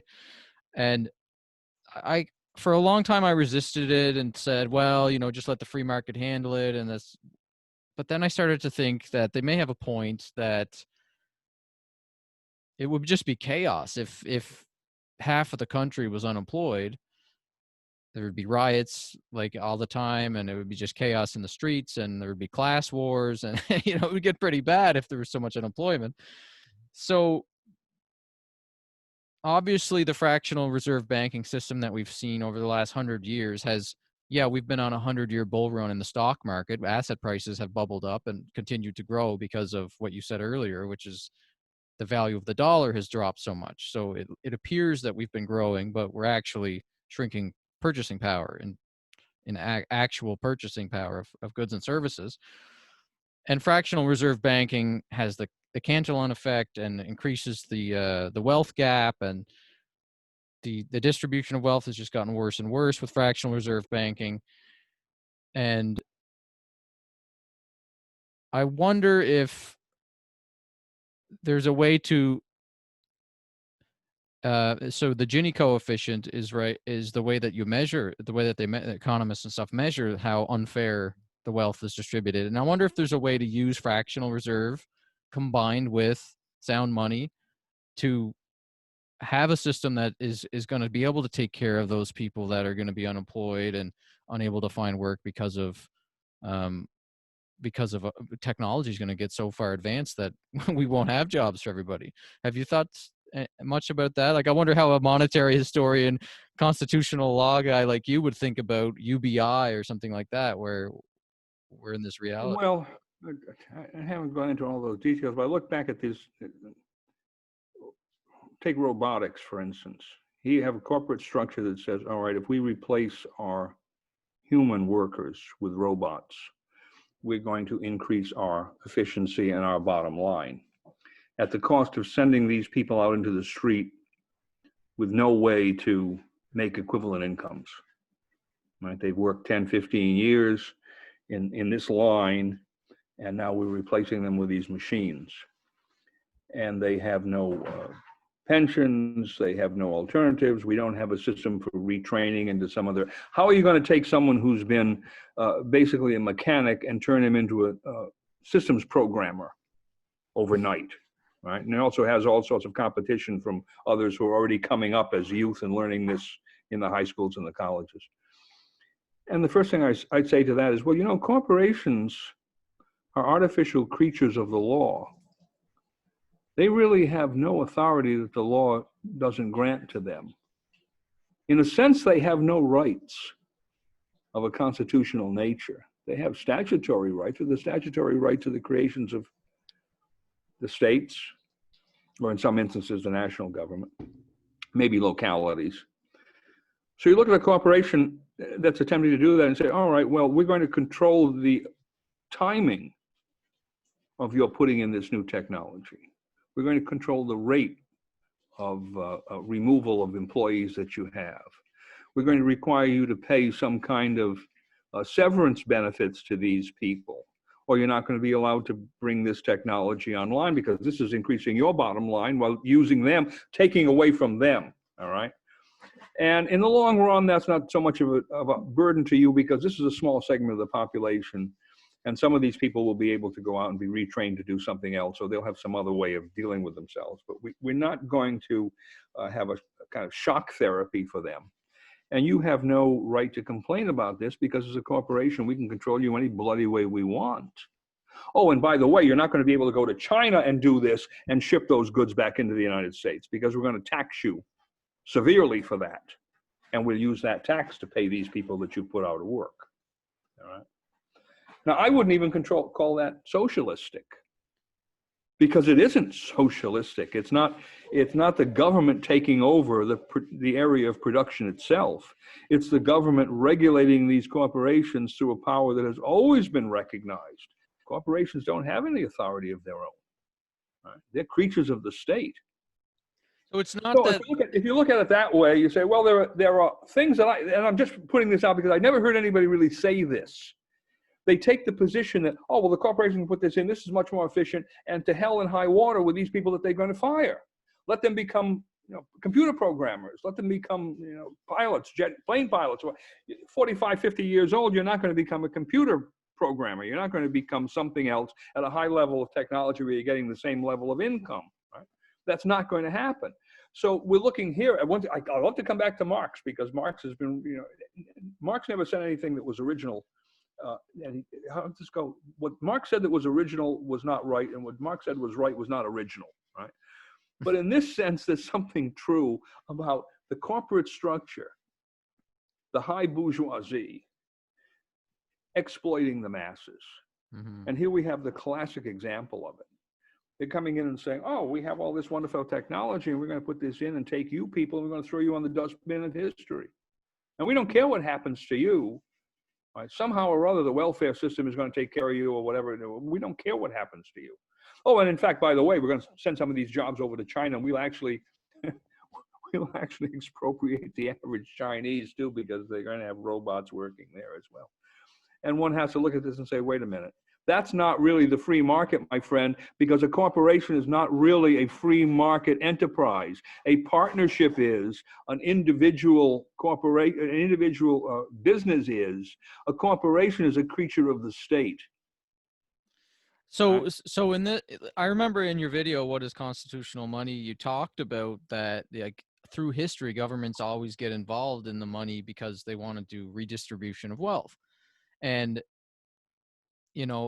it sounds like you're not saying the concept of redistribution of wealth by itself is bad. It's when the government is, how do you square that with, I like what you just said. It makes sense to me. It makes sense that there should be a solution there should be some sort of social safety net for people who are going to be out of work for no fault of their own. And like you said, they got automated out of a job and there's nothing for them. So is it like some sort of redistribution of wealth is okay, as long as the government's not stealing it from you? Or like, how do you look at it like that? Well, it depends. I suppose it depends upon how you define redistribution of wealth.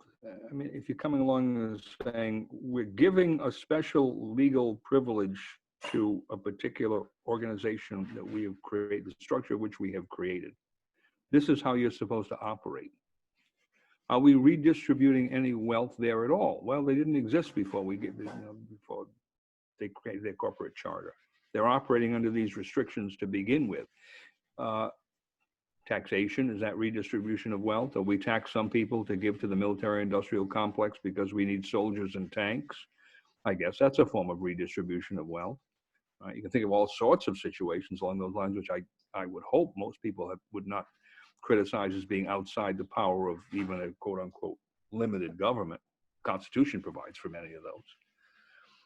Now, of course, it comes into the situation where the problem arises is these corporations already have a charter that's been granted. They're already operating in a certain way.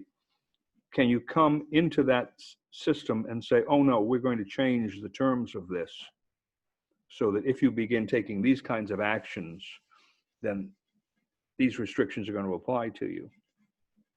And all I'm saying is, well, as we said before, every corporate charter is subject to some provision somewhere back in the corporate statute that says we, the legislature, can change this thing any way we want at any point in time.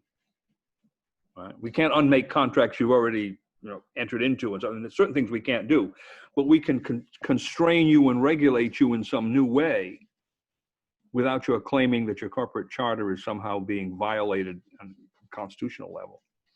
And I think that all I'm suggesting is this is something that has to be looked into, because what's the alternative? Well, the alternative you're suggesting on the other side is, we use the Federal Reserve to expand the money supply and to provide monetary assets in the form of some kind of bailout, guaranteed annual income or whatever, to these people who have been made surplus by the corporations, which are now increasing their profits as a result of making these people surplus. And in doing that, we'll be undermining the stability of the whole monetary system, number one, because we're increasing the supply indefinitely. And number two, we're creating this class of people over here. What are they doing? Well, they're a kind of parasite class now. They're providing no real productive service. They're receiving money for doing nothing. They're spending that money, so they become the Keynesian consumer, right? They have the Keynesian system, which is still consuming. But they now become a class that has really no interest in the maintenance of certain kinds of stability in the system. In fact, they want to expand the power of government to give them more benefits. Yeah, now we run into the problem of autocracy, right? The final collapse of democracy, when the democracy realized, when 51% of the voters realize that they can benefit themselves by looting the 49% through the government treasury. And will those people then turn around and demand further and further benefits coming from the Federal Reserve cornucopia? Why not? Yeah, there definitely seems like there has to be something in the middle. Like, we can't just allow 50% of the population to be unemployed, but we also can't just MMT, modern monetary theory, to me makes no sense, because it's just and it's gaining mainstream attention among economists, and you hear the Federal Reserve talking about it now. It seems like we're in a modern monetary theory system right now, the way they're printing. What is it, 10% of the money supply? It just inflated 10% in the last year, I think. I guess at least, right, if you believe their figures, right? And then, like, if we had to make the choice between taking that $6 trillion and bailing out government, the banks and corporations, or taking $6 trillion and giving everybody in America free health care and like a basic income and stuff, I think most people are going to say, yeah, let's do the UBI, right? The problem is you can't just keep doing that. And there has to be a solution there somewhere that's kind of somewhat in the middle. Otherwise, it feels like it's going to be riots and looting and lawlessness. You go back to the Industrial Revolution situation with the Luddites, right? Who threw the sabotage, right? They threw in France, I guess, they threw the wooden shoes into the textile machines or the other machines, right? Because as the machines were being brought in, a certain percentage of the workforce was being removed from employment. But technology was moving much more slowly then. So some of those people could be absorbed in some other way. They could be retrained because they didn't have to go to such a high level of education for the next step in technology. So we come back to the whole problem, what about the bloody schools in this country? All right.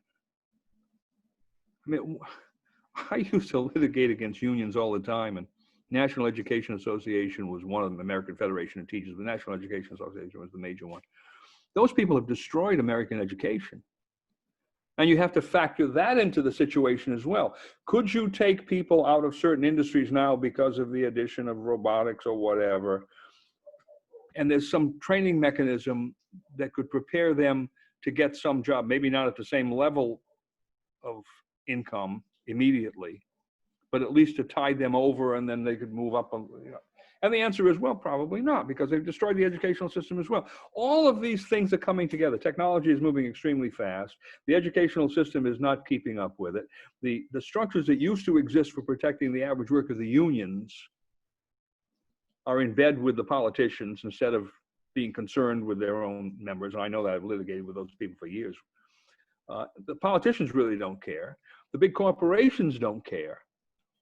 Everybody expects he's going to be bailed out by the monetary cornucopia of the Federal Reserve System. And where does that lead? Well, let me ask you because this, maybe we can end on this too, because we're going on 2 hours here, and it was an awesome conversation. But I watched one of your videos 6 years ago on YouTube. You were talking about what you thought might end up happening if I don't even think that you were pretty aware back then 6 years ago that this system of printing money was not sustainable, but I don't even think people like you thought we would be at a point 6 years later where they've printed $6 trillion in 1 year and are at $1 trillion deficit.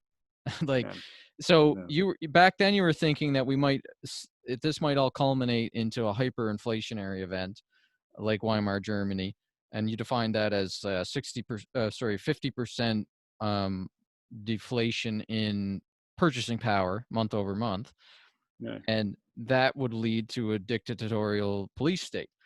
And just for reference, like some other people that I've seen interviews lately on commenting on the situation we're in right now, Nouriel Roubini, he thinks that he thinks we're going to see stagflation, and Raoul Paul of Real Vision and Max Kaiser of Kaiser Report, they both think that we're going to see a deflationary event as the Federal Reserve tries to like remove base money and stuff from the system.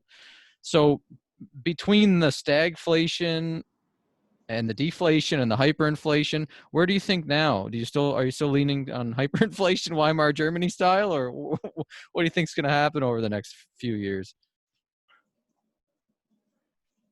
Well, I'm not going to bet one way or the other. All right. Mainly because you saw what happened with this COVID-19 business, the ability to, with the lockdowns and all the rest of it, to totally undermine the economic activity in this country overnight. Right. And the willingness of people to accept emergency powers as the basis for doing this. Now, granted, they've been terrorized by disease, but you can be terrorized by the possibility of economic collapse or what have you. And given that those powers have now been asserted, and apparently there's no one who's like the little boy in the emperor has no clothes. There's no little boy who's saying, wait a minute, these powers don't exist. They're making this up out of whole cloth. They have now asserted for themselves at every level, national level, state level, local level in some instances, the ability to control every aspect of your life because they can lock you up in your house and prevent you from leaving. All right. Well, given that kind of authority, why do you have to worry about hyperinflation? Why do you have to worry about depression as an event? Right? When something along those lines happens, these emergency powers are going to be brought into play. What did Roosevelt do? Franklin. All right. Stole everybody's gold. Well, but look at what he did was considered radical at the time, but it wasn't really radical because there had been banking crises before, where large numbers of banks failed to pay their depositors. Right? Country went through a year and a half's worth of depressionary, what they called at the time, depressionary event. Those banks were liquidated, new banks were created, whatever, the financial system stabilized, went over again. So you had those cycles from fractional reserve banking. The big cycle happens to come in 32, 33, 31, 32, 33. Roosevelt comes in now, and on the theory of emergency powers, which actually had been pushed by Wilson in World War I, on the theory of emergency powers, all of a sudden we get the changes he put in. Well, the emergency powers Roosevelt had were as nothing compared to the emergency powers that are being generated today by these state, local, and national government officials. So are we really worried about what's going to happen here? I'm more worried about whatever happens, what kind of emergency powers are going to be exercised by these politicians and what errors they're going to make. You think of the errors they've made just in dealing with this COVID-19 business. How many people did they kill by putting them into nursing homes? How many people did they kill by not allowing them to take certain kinds of treatments or forcing certain kinds of treatments on them? How many people did they kill by these lockdowns? Let's forget about all the economic consequences on top of that, right? Just look at the medical problems. You trust those people? And these were scientists in many instances who were advising the politicians. This wasn't Cuomo or Trump who was thinking this up on his own. They had some public health officials who were telling them, this is what we have to do today. Now, 2 weeks later, they told them to do the opposite, right? Well, I give you the example of the nursing homes. It was more than New York that did it. Put people Terrible. infected with COVID-19 into nursing homes where you had people already with comorbidities and they were on death's door to be. So maybe it's good that my only point is, if they can't figure out something as simple as that, if they will misuse these emergency powers to deal with that situation where people's lives are on the line, yeah. what will they do if they think that the economy is going too far towards the hyperinflationary, too far towards the depressionary? The stagflation, I don't worry about. I mean, we can live with stagflation kind of indefinitely. It's going along. And stagflation is defined as zero growth with what? Rising prices? Yeah, with moderate inflation. So your food and your basic living expenses, bills go up, but like there's no growth. Going up slowly but surely. Your incomes usually are not. Your I mean, incomes usually are lagging. It seems like that would be a good thing at this point if we could just settle on stagflation. That would be probably the best of the three alternatives right now. But my point is, if this thing gets out of hand and they begin to see the hyperinflationary curve, that's when the emergency powers will come in, and who knows what the consequence of that will be. On the other side, what if they begin to see the depressionary effect coming in, bank failures and so forth and so on? That's when another set of emergency powers comes in. And they have set the stage now with the COVID-19 situation for claiming essentially any emergency powers that they can conjure up. And the average person in this country obviously is willing to accept that, at least initially, because they accepted the lockdowns, they accepted losing their employment, in some instances losing their jobs. They accepted now the masks. They're going to probably accept the vaccinations coming up. You have Trump already talking about Operation Warp Speed. He's going to vaccinate millions of people in the United States as quickly as possible, even though it takes at least 5 years for a vaccine to be tested. So that's what really interests me now. It scares me. The willingness of the average American to be led into a situation where we don't know the consequences, let alone the unintended consequences of being led into this situation on the basis of some politician's exertion of emergency powers because some pseudoscientist tells him he has to do it. He may be a pseudoscientist in the health field. He may be a pseudoscientist as an economist, financier, whatever it is. Right? But they're even more dangerous. Because at least the scientists, you can, in a certain sense, you can check what they're saying. These economists, it's back and forth. Right? And they've created this mental, willingness to accept these kinds of controls.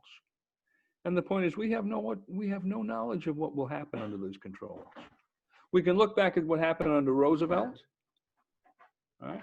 Say, oh yeah, but right now we're in a far worse situation than Roosevelt ever faced, potentially. And Roosevelt Roosevelt wouldn't have dared to exert these emergency powers that we have now, that every bloody governor in the country thinks he has. That's true.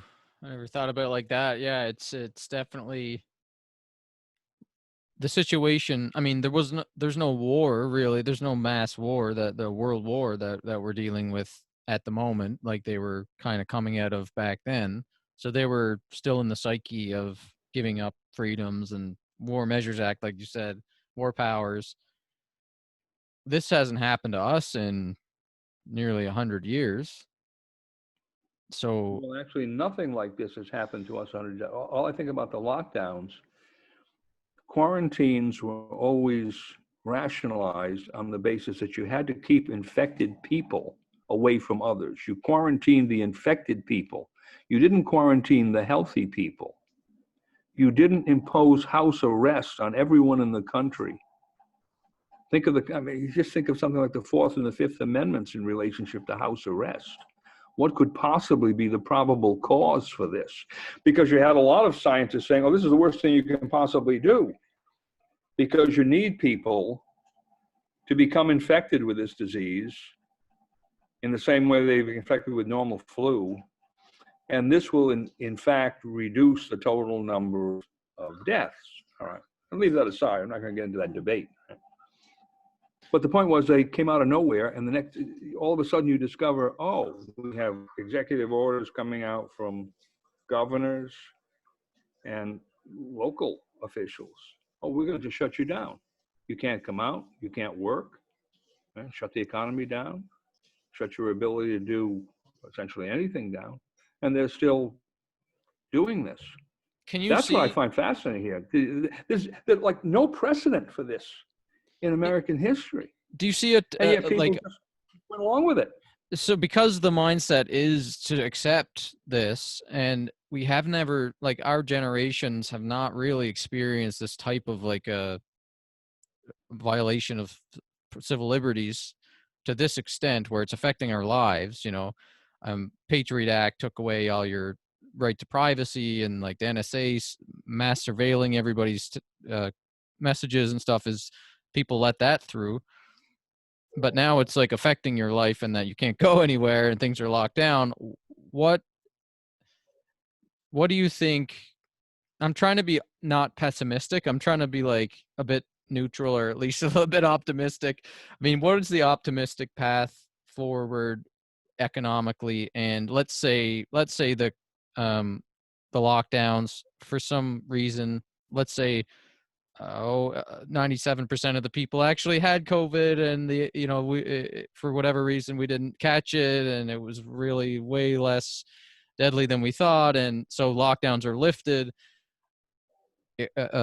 Jobs come back and unemployment gets back to sort of like a last year's level or something. Mm-hmm. So that's an optimistic path, right? What happens with all this debt that we printed, and does that keep going? Do you think that they're going to give up these emergency powers? No, it will keep going. I mean, Because it feels like regardless of what happens to COVID, the situation with COVID, they dropped the bomb on the economy, like the money. They dropped the money bomb, and they can't take that back. no, and they dropped the money bomb on the basis of an emergency determined by them, right? And so any emergency of that stature, any fear level that they can create of that intensity, they can then come forward and rationalize further, let's call them bailouts, all right, further monetary expansion. I'm trying to look at this in a systems perspective and say, look, you need to have certain systems in place to maintain social stability. You need to have limitations on governmental powers, and one of those limitations has to be the absence of the ability of the government to assert for itself emergency powers based on its own determination of what an emergency is. And we've lost that. We had that at one point in time, but we completely lost that now. The other simple ones that we used to have were limitations on the ability of the government to finance anything it wanted to do, including illegal activities, bribery of the states by the national government through expansion of monetary aggregates, right? Using the Federal Reserve as the cornucopia of money to bribe the states. Right? We don't have that. We have other areas that get more esoteric because you have to get into the legalities of it. The ability of Congress, for instance, to regulate anything that it calls commerce or that it says affects commerce, which makes it into essentially a totalitarian legislature. It can do any bloody thing it wants if it can call the thing that it's targeting somehow related to commerce, whatever that may be. All right, there's no limitation on that terminology anymore. And you can find many other areas in the legal system, and the whole administrative state structure is a major problem because that's technocracy. You have bureaucrats who are making decisions of a legislative, executive, and judicial nature based on so-called technological expertise that they have and nobody else has, and so you can't judge what they're doing. This takes that whole area outside of democratic control because by hypothesis, the people are incapable of making determinations of what's right and wrong in that area. We have to accede to the experts, whether they're in the public health field or dealing with finance, the Security and Exchange Commission, National Labor Relations Board, and on one goes, right? So you have all of those areas that are essentially out of control. Now, what do? You have to regain control over them. Well, I would look at this, the first one is the monetary field. You cannot allow the government to be able to use a monetary system to finance itself outside of some kind of democratic control by the voters, by the taxpayers, right? Ultimately by the market in terms of banks. What can the average person do though to, like, what can you do to try to affect change there? Well, I come back to trying to approach this in a really incremental basis. That was the whole. I've been working on this since the when. When was the John Kerry election? Wasn't that 2004? Two, wasn't? Well, four, whatever it was. It was just at the turn of the century. Okay, that's when I started doing this alternative currency business in the States. Did it in New Hampshire when Bush was running against Kerry, and I remember talking to some New Hampshire legislators at the time of that election. So what's that, 16 years ago? Now I've been working on this for 16 years. People can read this. So I have an article up. You can Google this. The authority of the states to emit their own currency, an alternative currency, where this is all laid out, all the legalities of the thing are laid out. And the problem there, it always comes back to this. You have to have a nucleus of reasonably educated people that see the advantage of taking a certain action, not simply for their own benefit, but for the benefit of the community as a whole.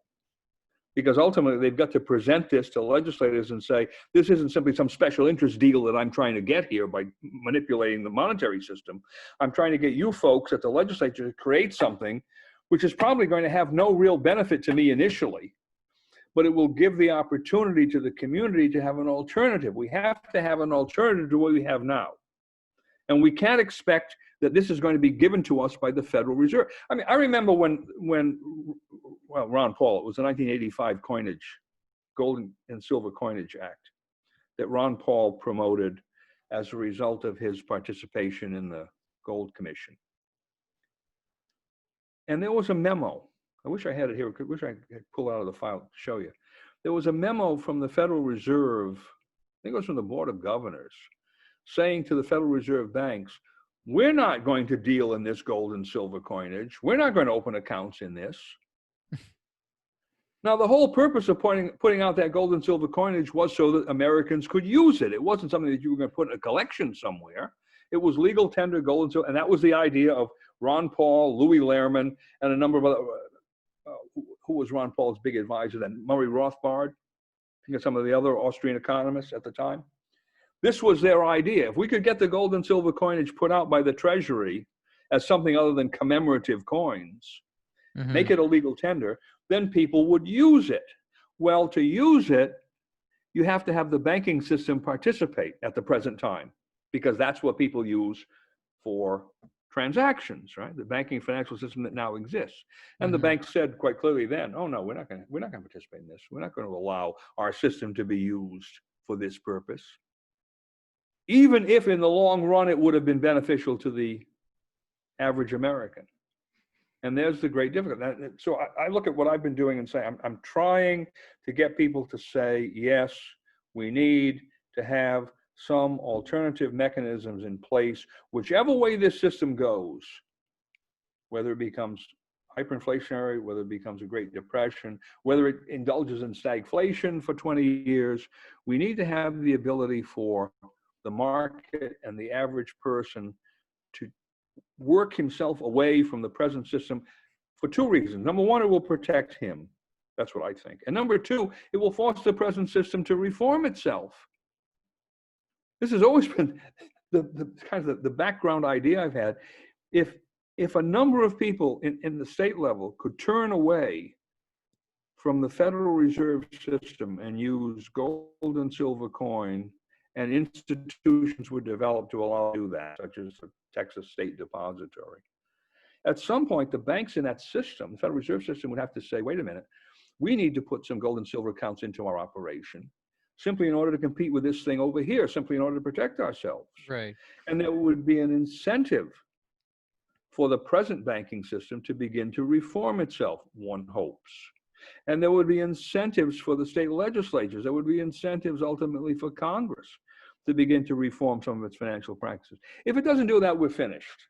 I mean, so there's going to be some catastrophic event. I'm not willing to predict what it will be. Maybe it will be, that the dark planet that will appear and destroy it. Maybe the pole shifts, whatever. Right. You can think of all sorts of possibilities, right? But there will be some catastrophic event in the financial world that will do this. And all I've been saying to people over the years, wait a minute, the Constitution provides for this. They're not doing what the banks and the Treasury Department are not doing what they're supposed to do under the Constitution. But we have this other alternative. And this is what we need to put into effect. And let's see what happens. Let's see what happens when we put into effect this insurance policy. Will people sign on to it? If they don't, they don't. But if you don't give them the opportunity, they won't have the opportunity. Are you doing any kind of current writing for any magazines or like the Austrians or anything like that? Or where can people kind of like follow? I had a hard time trying to find any of your stuff, but you're clearly very active still and thinking about these things. Where can people learn more about you? Well, as I said, the last thing I did that was detailed was this alternative, the ability of the states to emit an alternative currency. Have you thought? This lays it all out. Here it is. Here's the judicial decisions. Here's the statutory authority. It's right there. Now, and then I have put on the internet, various places, copies of these bills that were introduced in New Hampshire, that were introduced in Montana. I think you got to get one of your kids to help you set up a blog. Well, you know what? I'm working now more on the Second Amendment question.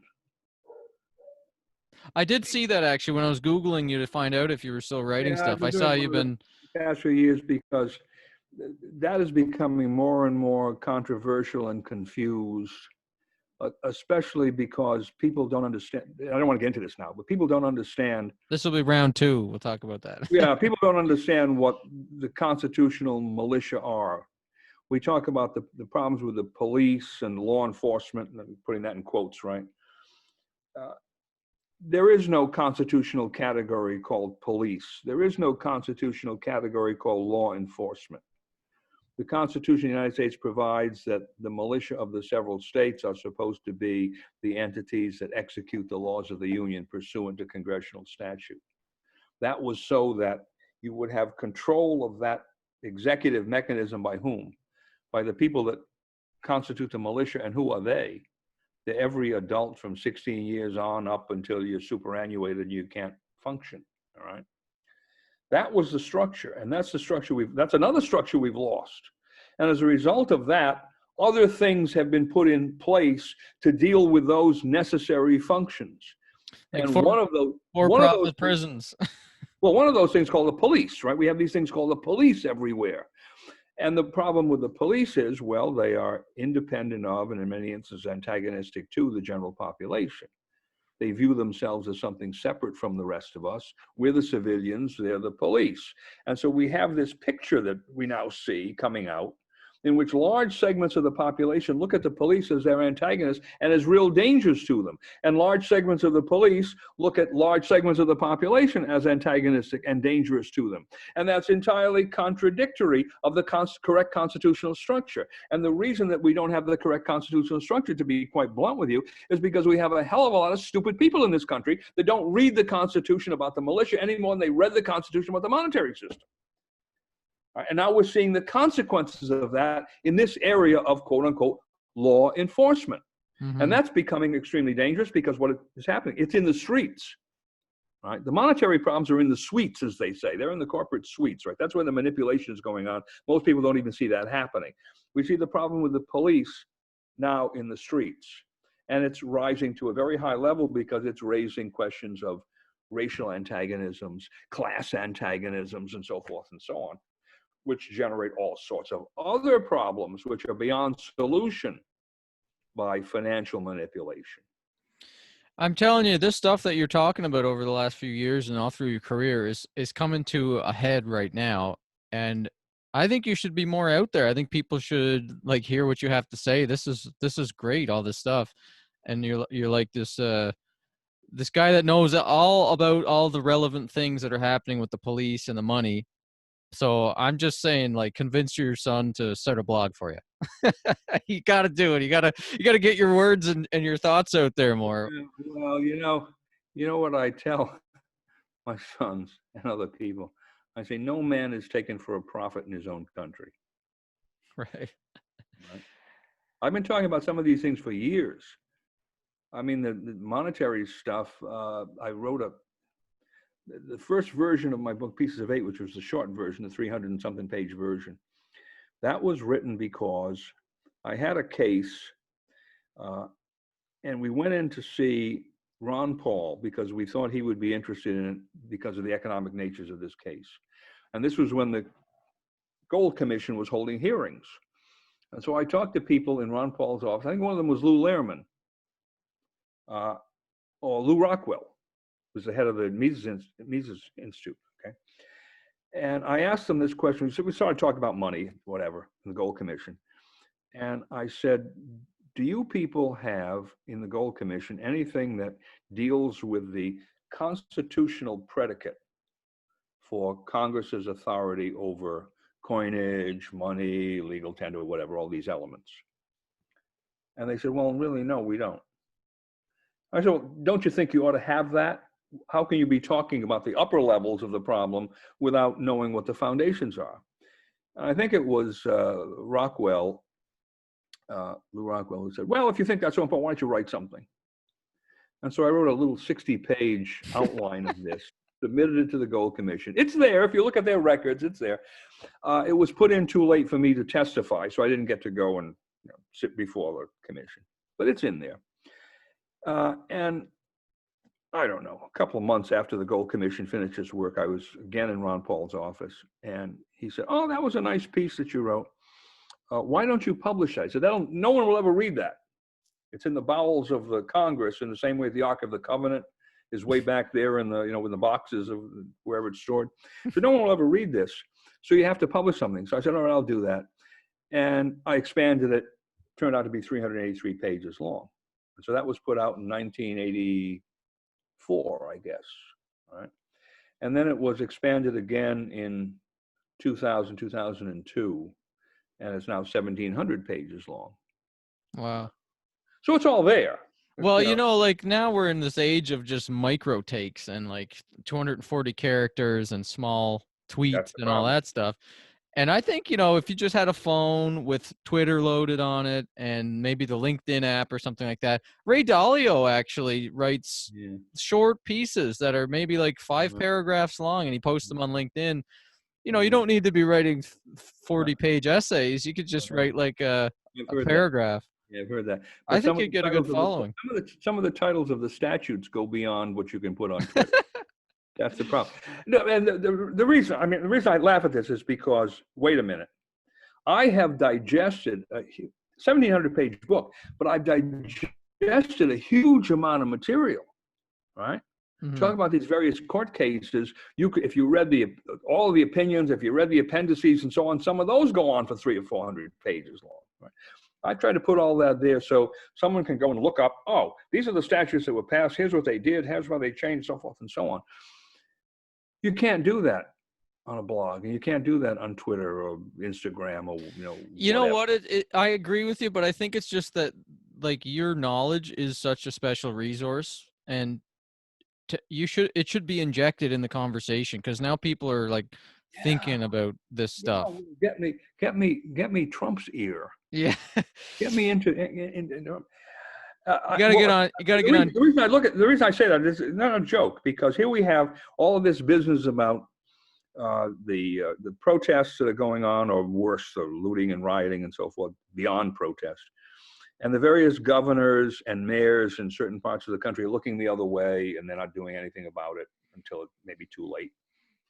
And so people were talking about whether President Trump had the authority somehow to intervene in this.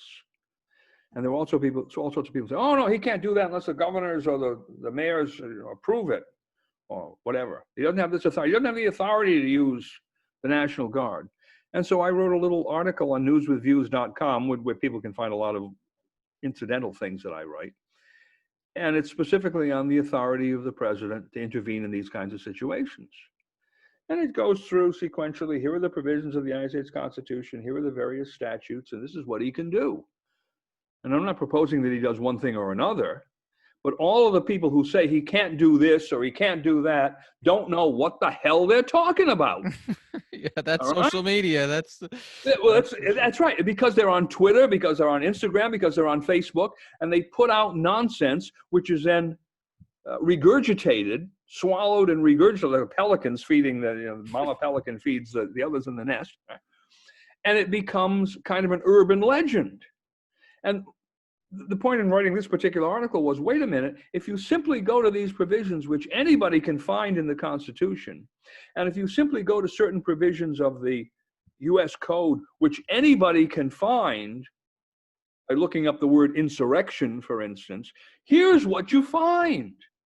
And it's really very simple. The president has this kind of authority. Congress has this kind of authority to delegate powers to the president. Here's the specific statutes they have written. And here's the situation which we find in various states and localities, which, oh, by the way, fit the terms of these statutes. So if the president wanted to do this, here's how he could do it. Here's how it would be justified. Now, what I find interesting is, where are the presidents, and I'm not trying to promote Trump one way or the other, but I look at this and I say, where are the president's advisors who have not either themselves, say, Barr, the Attorney General, or someone coming to the president saying, here's a précis of what you can go to your next press conference. When they ask you this question, tell them about these provisions of the Constitution. Just read these off. That'll solve the problem. Yeah, but you're saying the C word, though. Which is that? Constitution. Well, all I'm saying is, if I were his advisor, he would already have this little cheat sheet in front of him, this crib. Yeah, but then if you say that, then someone would ask him, well, how can you declare war how can you go bomb a country without declaring war? Yeah, and then I would have to write a negative cheat for him telling me he doesn't have this authority. they don't want to hear the C word, right? That's right, and that's what this is my experience. As soon as I say something that they like, somehow something they don't like comes up, and I say the opposite. We don't want to talk to this guy. Yeah. This guy's for sound money. We don't want to talk about. This guy's for limitation on, wars of aggression, undeclared by Congress. We don't want to talk to him. All right. So I'm off in this kind of never land. But you know what? There's a big appetite from people to, against the unjust things that the police are doing and against the Federal Reserve money printing and everything. And I really do think that you should try to get into financial Twitter or something, or maybe get on some more podcasts. And, you obviously have like a crazy amount of knowledge that my generation would benefit from hearing. So, I don't know. I'm going to try to get you on some more podcasts and shows and stuff. Fine. How's that? I'm glad you didn't say that I have a lot of crazy knowledge. Crazy knowledge. A crazy amount of knowledge. Crazy amount. Yeah. What it is. I was trained as a scientist, a real honest-to-gosh scientist. Okay. And so I look at the legal system from that point of view. All right. What can be proven? Verification and falsification, not lawyer double talk. And that takes you back to constitutional provisions, especially constitutional history. What do these things actually mean? Not what people say they mean today. Where are the statutes? How do these things actually work? Are these court decisions correct or incorrect? All right. A lot of people believe, Supreme Court said this about the Constitution. No. Wrong. Constitution means what it means. Supreme Court opinion is an opinion of 5 or some number of justices as to what they think the Constitution means. And they reverse themselves on many, many occasions, proving that you can't necessarily trust an opinion as opposed to the original document. And that's where I get into a lot of trouble, because there are lots of people out there on both sides of the political aisle, conservative, liberal, sound money people, unsound money people, who want it their way. They don't want necessarily the constitutional way. Right. They want it their way. And I point out to them, well, you can't have it exactly your way, because the constitutional provisions require this. And that's a very clever idea you have about changing the monetary system, but you'd need to either change a lot of statutes or you need to change the Constitution. They don't want to hear that. Same way with the Second Amendment people. Second Amendment people don't want to hear the word militia. I've been doing this for years, since the turn of the century, trying to convince them that what's important in the Constitution is not that you have a gun as an individual, but that you be part of this much bigger structure that has all sorts of functions besides functions that would require you to be armed. Even a Quaker can be a member of the militia and perform important services. And that's proven by looking at the old militia statutes where they had provisions dealing with Quakers, Mennonites, and other religious objectors. All right? And this is the problem I have.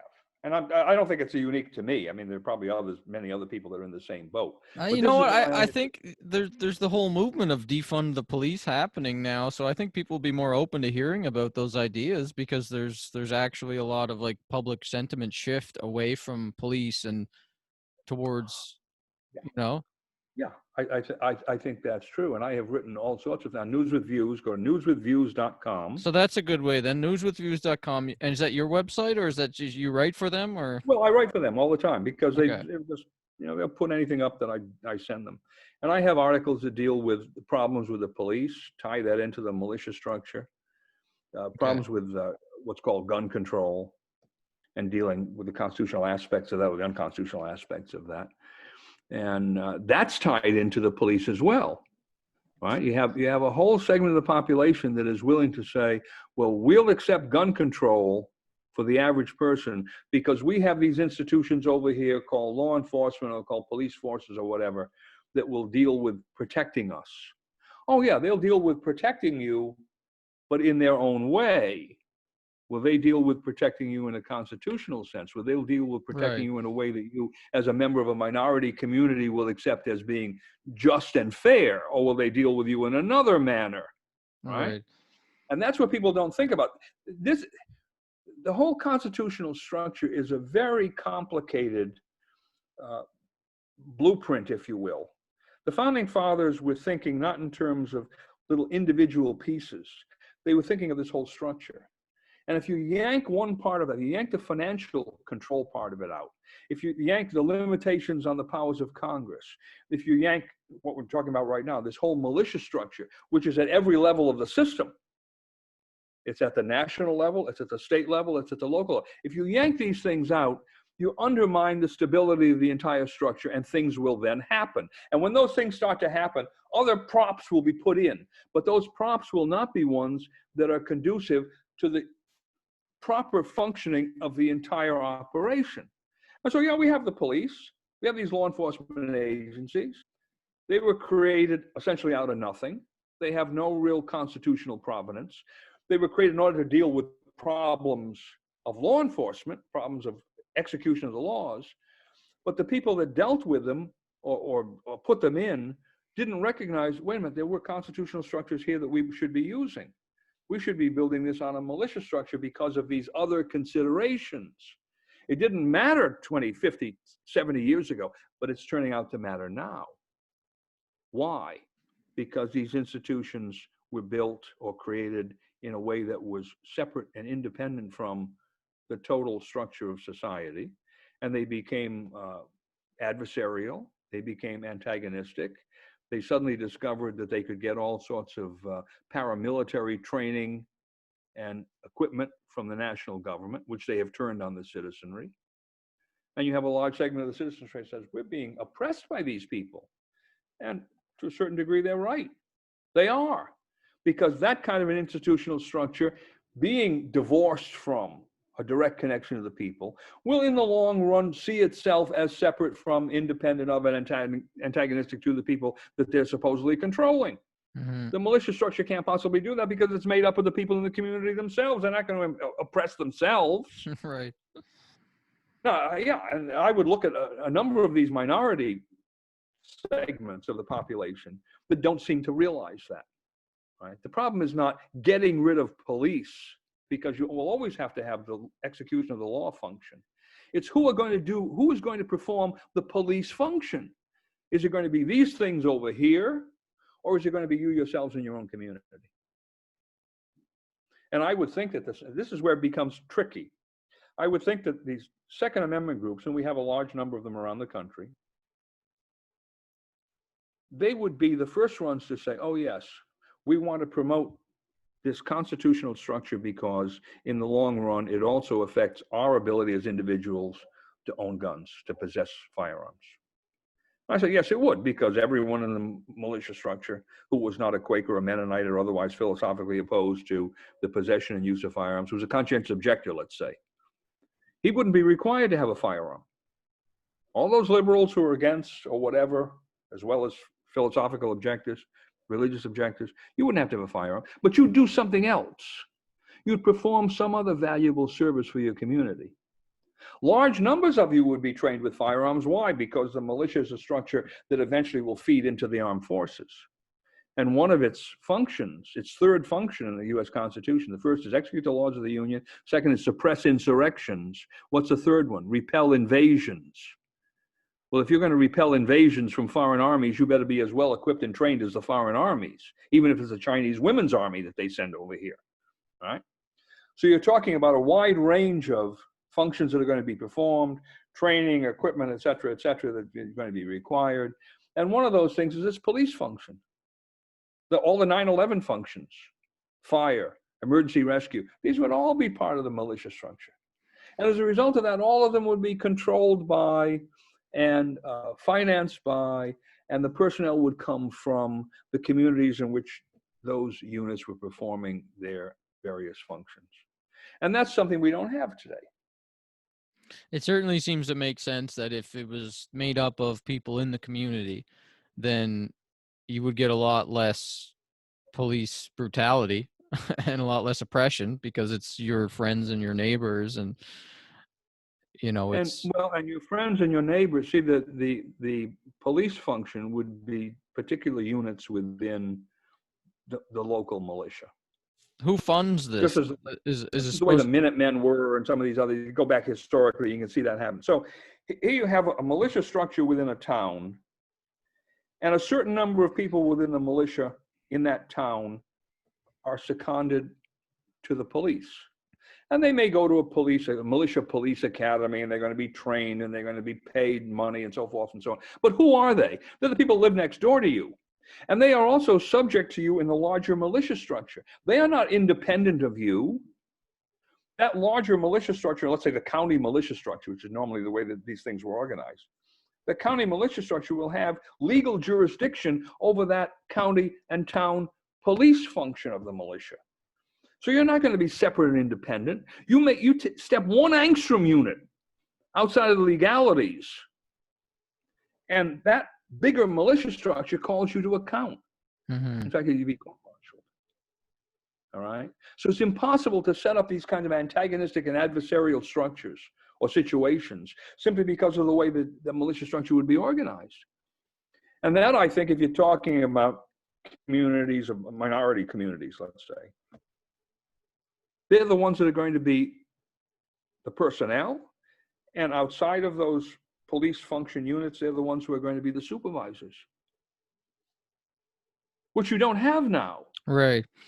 All right. That's the missing point. Yeah, it needs to be representative of. Well, one of the other big things, though, that's the problem is the for-profit prison system and the biases and the drug war and how it targets minorities unfairly, and oh my goodness. All that needs to be fixed. All of that comes into play, and it all's corrected as soon as people recognize, wait a minute, we are the ones that are in control of our own local situation. We have a federal system, national, state, and local. And what's the most important part of that system? It's the local people, because any pyramid, and this is a typical picture, right? You have the pyramid with the all-seeing eye at the top, and that's the president and Congress and so forth and so on. And then in the middle there's the state, and then there's everybody else at the base. And most people look at that in terms of power and responsibility, and they say, well, the power and responsibility is up there with the all-seeing eye. But if you think about the architecture of a pyramid, what's the most important part of the pyramid? It's the base. The base. If the base crumbles, everything falls, right? And that's the same with the federal system. If the localities are not in control, forget what happens at the state and the national level. The state and the national level are incompetent to deal with every situation arising in the localities. The localities have to control their own existences to the extent that they deal with everything that happens to them, from emergencies all the way down to everyday events in policing, executing of their local laws. And that's what we've missed. People now look to what? Oh, something happens at the locality. Oh, we got to go to the state level. We got to call the governor. Oh, the governor's not good enough. We got to go to Trump. Trump is supposed to solve the problems of rioting in the streets of Minneapolis. That's ridiculous. Even the governor of Minnesota is not supposed to be the first one to call to deal with rioting in the streets of Minneapolis. It's the local law enforcement people, the local quote-unquote police, and whom should they be? Well, they should be the militia structure within the city of Minneapolis, St. Paul, right? And who would those people be in those areas where the riots are taking place? Well, they would be the local people. And if they had been the local people for the last 50 years, we wouldn't have these problems. Right. Yeah. You fix the base, you don't have any of the instability. That's right. That makes Okay? sense. So the people are always looking in the wrong direction because the intellectual leadership, let me use that word intellectual in a loose sense. The intellectual leadership doesn't understand the Constitution, and, you know, to be blunt, they don't give a damn about the Constitution. Yeah. They all have these fabulous ideas of how we're going to reorganize society without realizing, wait a minute, we already have a perfectly good way of organizing society if you people would simply follow the principles. You haven't done that. Do you expect it if you have a building with 5 structural pillars and you pull one out or you let one decay, you think that building is going to collapse eventually? Any architect will tell you that. Any legal architect will look at a statute or a constitution and say, well, if you don't follow the principles based on which this thing is supposed to operate, it will fail. And nobody, the interesting thing is, it's not as if people are saying, well, the Constitution's failed and we have this wonderful new plan to supplant it. They have no plan at all. It's chaos. This is the alternative. It's either follow this document now, come up with a new plan, which they don't have, or we're going to have increasing chaos. And that's what's going on right now because of the police structure. It's like the perfect storm of the culmination of this problem with the police, this problem with the criminal justice system, the problem with the drug war, and the problem with the economic issues is causing everybody to, well, not everybody, it's causing a significant amount of people to be baseline upset with their life, with the condition of the way that they're living, with no savings. Most people don't have savings to get beyond a couple of weeks of expenses, and to no fault of their own, they're out of a job or they're furloughed or whatever. And so usually it's sports and Netflix and your job that distracts you from all these base problems that it seems like the Federal Reserve and politicians try to just like hide behind the curtain of entertainment and distraction so that people don't actually look at what's really happening. But now that sports have been taken away from people and they're not at work and stuff, it's like it feels like it's bubbling over. And that's what I feel like. It's like a bit of Black Lives Matter mixed with the Occupy Wall Street movement that's happening right now in the streets. And then the police being militarized is just like throwing oil on a fire in the kitchen, right? Instead of water. Or I guess you wouldn't want to throw water on that oil fire, right? No, and people are not coming back to fundamental principles. You cannot solve these problems. You can't solve melanoma with Clearasil. All right. Right. Okay. And that's what they're doing. You've got here's this spot here, here's this spot here, and they're rubbing a little political Clearasil on it and saying, oh, well, this will solve it. Wrong. We have to deal with this in a systematic fashion. And the systematic fashion looks at, I think, the blueprint for the country and the blueprint for each state, because each state will have its own constitution. And sometimes you have to look at the local as well, because local officials will have a certain amount of discretion or autonomy. And you say, where have we gone wrong here? What is it in the implementation of these different documents at these different levels where we have failed? And I can point some of them out. This is what I've been doing my whole life. All right? Mm-hmm. Pointing these bloody things out in terms of the monetary system, in terms now of the bigger picture of the militia structure. And then I dealt for a long time with unionism, public sector unionism. Private sector unionism is another thing, because public sector unionism raises the whole problem of the undermining of the whole Republican form of government. And we see that to a large extent, that at least local governments and sometimes state governments are so corrupted by the public sector unionism structure that they've put in, that they find themselves financially in grave difficulties. Yeah, that's another one where all these people are dependent on these union pensions that are basically bankrupt, and they have to seek this 8% a year yield in an environment where the Federal Reserve is centrally planning rates at zero now. And Right. and what are the what do they do? Well, they go and try to they have to go and try to seek yield in the market. So all this pension money And goes into. that in a sense is the tip of the iceberg problem here, because if you go back, how were these pension deals made? Yeah, I always wondered that. Yeah, these great sweetheart deals, all right? And the answer is very simple. If you go back to the concept of public sector unionism, compulsory public sector unionism, there's a statute somewhere which says that a particular administrative agency, let's take the teachers, for instance, that the school boards have to negotiate with what's called an exclusive representative of the teachers. So it's teachers union, might be the National Education Association, might be the AFT, American Federation of Teachers. All right, so they have this negotiating situation in which everyone else is frozen out. The students are frozen out, the parents are frozen out, the taxpayers are frozen out. All of the other potential groups that have an interest in what's going on in this transaction between the teachers and the administrators have no say whatsoever. Meanwhile, the teachers' unions, very cleverly, are engaged in political action to elect the members of the school board. So they end up, if they're successful in doing that, in having their people on both sides of the negotiating table. And as a result of that, sweetheart contracts are negotiated because the administrators don't care. The taxpayers are going to pay for this. The administrators are going to be reelected by the teachers' union workers or contributions, however. And so they have this very nice symbiotic relationship.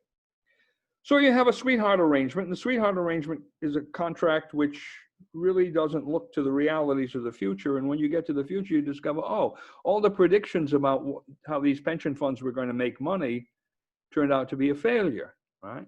Mm-hmm. But they're nevertheless contracts that have to be enforced. And enforced in what way? Well, I guess you have to raise taxes, right? How else do you enforce pay for a contract? You're going to raise taxes. Or the municipality goes bankrupt. So they're caught in this situation. And I go back to this, and you know what the cause of this? 2 Supreme Court decisions that I know of personally, because I was involved in them, that supported all of this. This was the Supreme Court that did it. The Supreme Court could have stopped this way back in the end of the last century and failed to do so.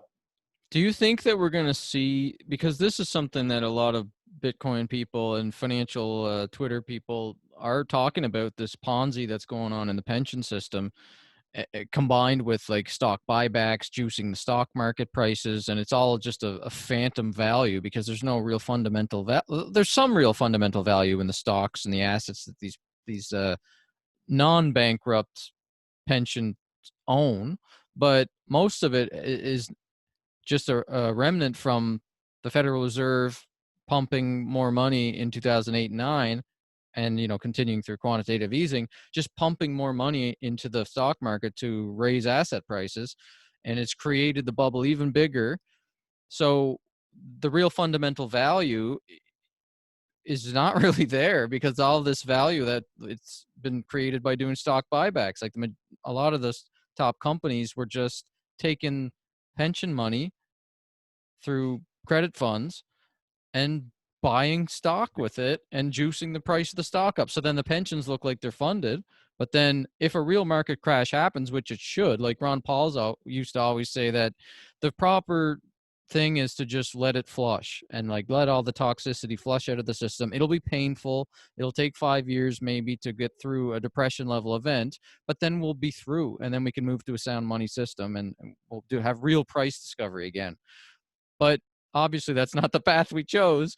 So do you think that the pensions are going to actually go bankrupt, or do you think they're just going to keep trying throw every wrench they can at it to stop? No, they'll throw every wrench they can because they can't, number one, they can't admit that they've created this mess. The political class can't admit that. And certainly if you're talking about the unions that are on the other side of many of these pension arrangements, they can't admit that either. So there's number one, they won't admit it.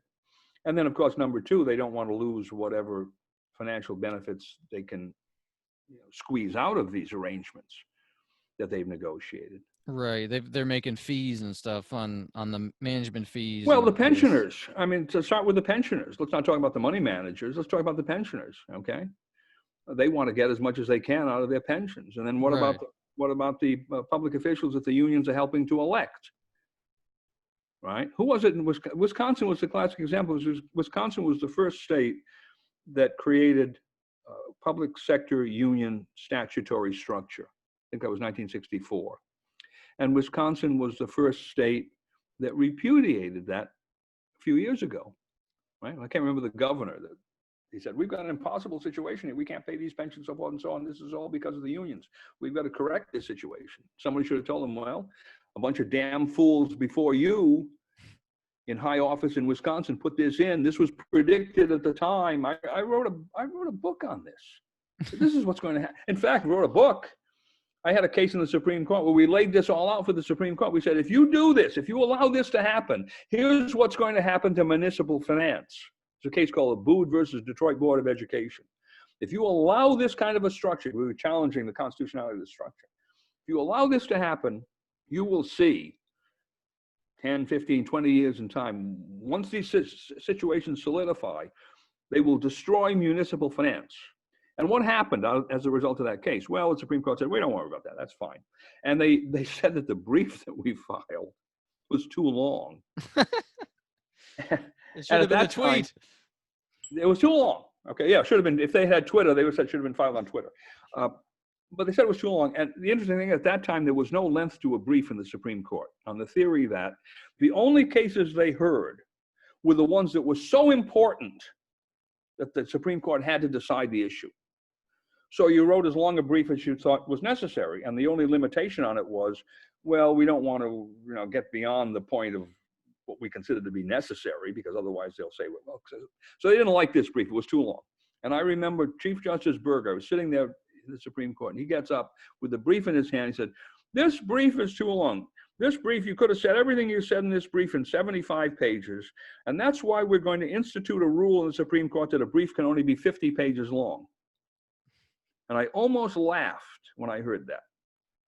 I said, what kind of a jackass is this? I said this to Lutherans. I said this to him. I said, what kind of a jackass is this? The brief was 75 pages, and they're going to institute a rule that it should have been 75 pages. They're going to institute a rule it should be only 50. Well, so I'm one of the two attorneys that's responsible for that rule being put in. And now the rule is it can only be a certain number of words. It's like Twitter. A brief can only be a certain number of words long. Okay, their time is so important. Well, in any event, make a long story short, 40 years later, was it 40 years? Let me just see. I had that written down somewhere. 41 years later, the Supreme Court had a similar case because people never accepted this decision, Abood versus Board of Education. People never accepted this. The power of unions was too much. So they're constantly coming back at it. You've got to change it. So they finally came up with a decision in 2018 called Janus versus AFSCME, American Federation of State, County, Municipal Employees, in which they said, oh, everything that was said in the Abood decision was wrong. Oh, wow. Oh, well, I was right. 41 years later, okay, I was absolutely right. But during that 41 years, municipal finance was destroyed by the public sector unions. This is one of the problems in our system. They can make one of these decisions, and then all of these bad things happen. Now, they can reverse that decision and say, oh, well, we were wrong 41 years ago. We're not going to allow this to go on in the future. But what about all the destructions they did for those 41 years? Too bad for you. Is that what they, is that, what are they doing? Is it just nothing? Too bad? They could do nothing about it. Nothing.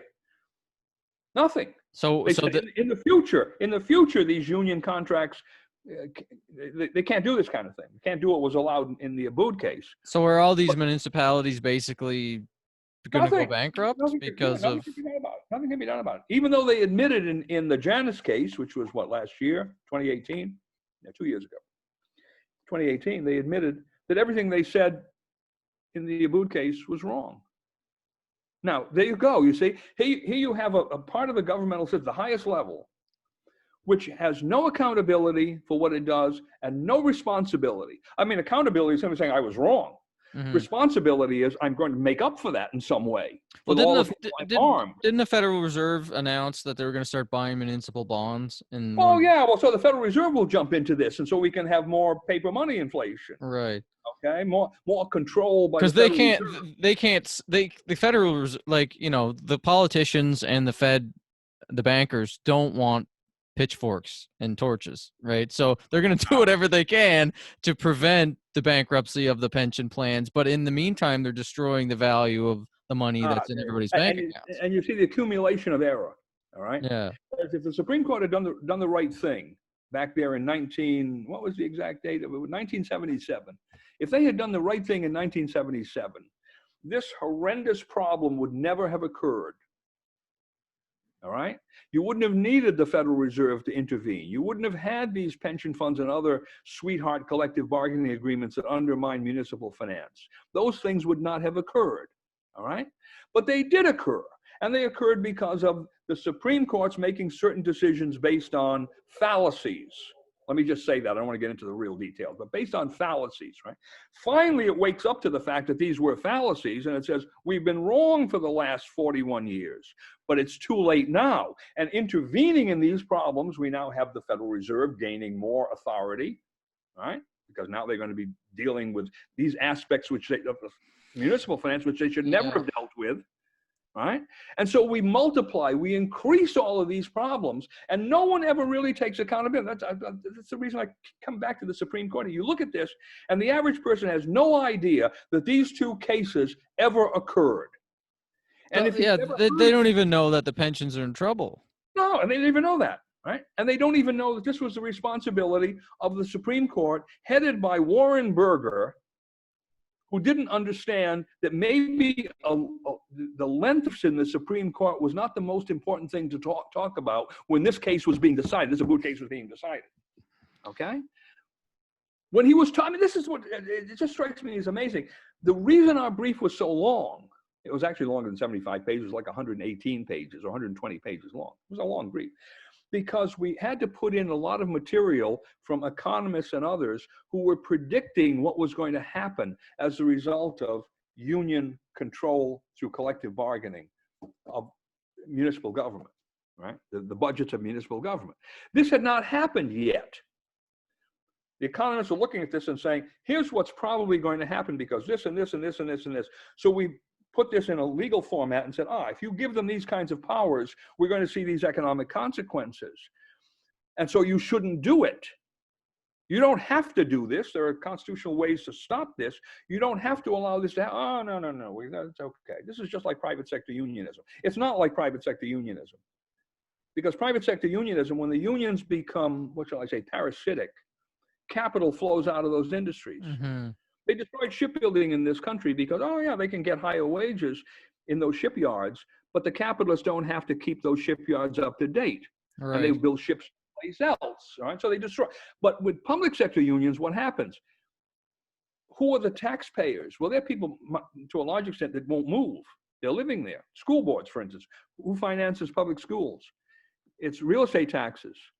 Large numbers of people are not capable simply of moving away as their real estate taxes gradually increase. I think the public just generally does not. They're just distracted by things, and they're not paying attention. It's just they look at it like, oh well, the schools need more money because the government is like trying to make class sizes bigger or whatever, and so the unions are able to then get the public on their side without even realizing all this behind the scenes pension stuff. That's another aspect. Even if the public were completely deaf and dumb about this, the union, the structure of collective bargaining in the public sector, it goes after capital that isn't as mobile as capital in private enterprises. That's what always destroys. I mean, what happened to I always think of this guy. Like it's not like the government's just going to shut down all the schools if they can't come to an agreement, right? Like they have to. The schools have to. And it's going to raise property taxes if it has to, or it's going to get some state subsidy. The reason that the shoe industry and the textile industry left New England was very simple. When the unions became powerful enough to raise wages and make certain demands, the manufacturers unbolted the tools, the machines, and shipped them to Tennessee and Georgia and South Carolina, wherever it was, to the south at first, then they went to Mexico, then they went to China. All right. Mm-hmm. Capital simply flowed out of those places because it was easy for capital to flow out of those places. Well, I'd say we should probably cut it here and then go on round 2 soon, because we're after midnight. We've been going for 3 hours. and something happened here that I lost the. Oh, well, don't click anything. I'll just I'll do it on my end here. So before we end, I just want to get that website again. It's newswithviews.com, and we'll have to get you on some other podcasts and shows so that you can kind of build up a bit of more, like, inject yourself into the conversation lately. Some of these other issues and see how they all, once again, they all tie together. This is like a seamless web in a sense, because the constitutional structure is a seamless web. Well, how about this? How about on round 2, I'll teach you all about the web of trust and Bitcoin. Ah, good. Good, yeah. All right. Well, it was awesome talking to you, Dr. Vieira. Thank you very much for coming on and educating me and letting me bounce these questions off you. Whenever. I'll be in touch. Yeah. Okay, take care. Thank you. Bye.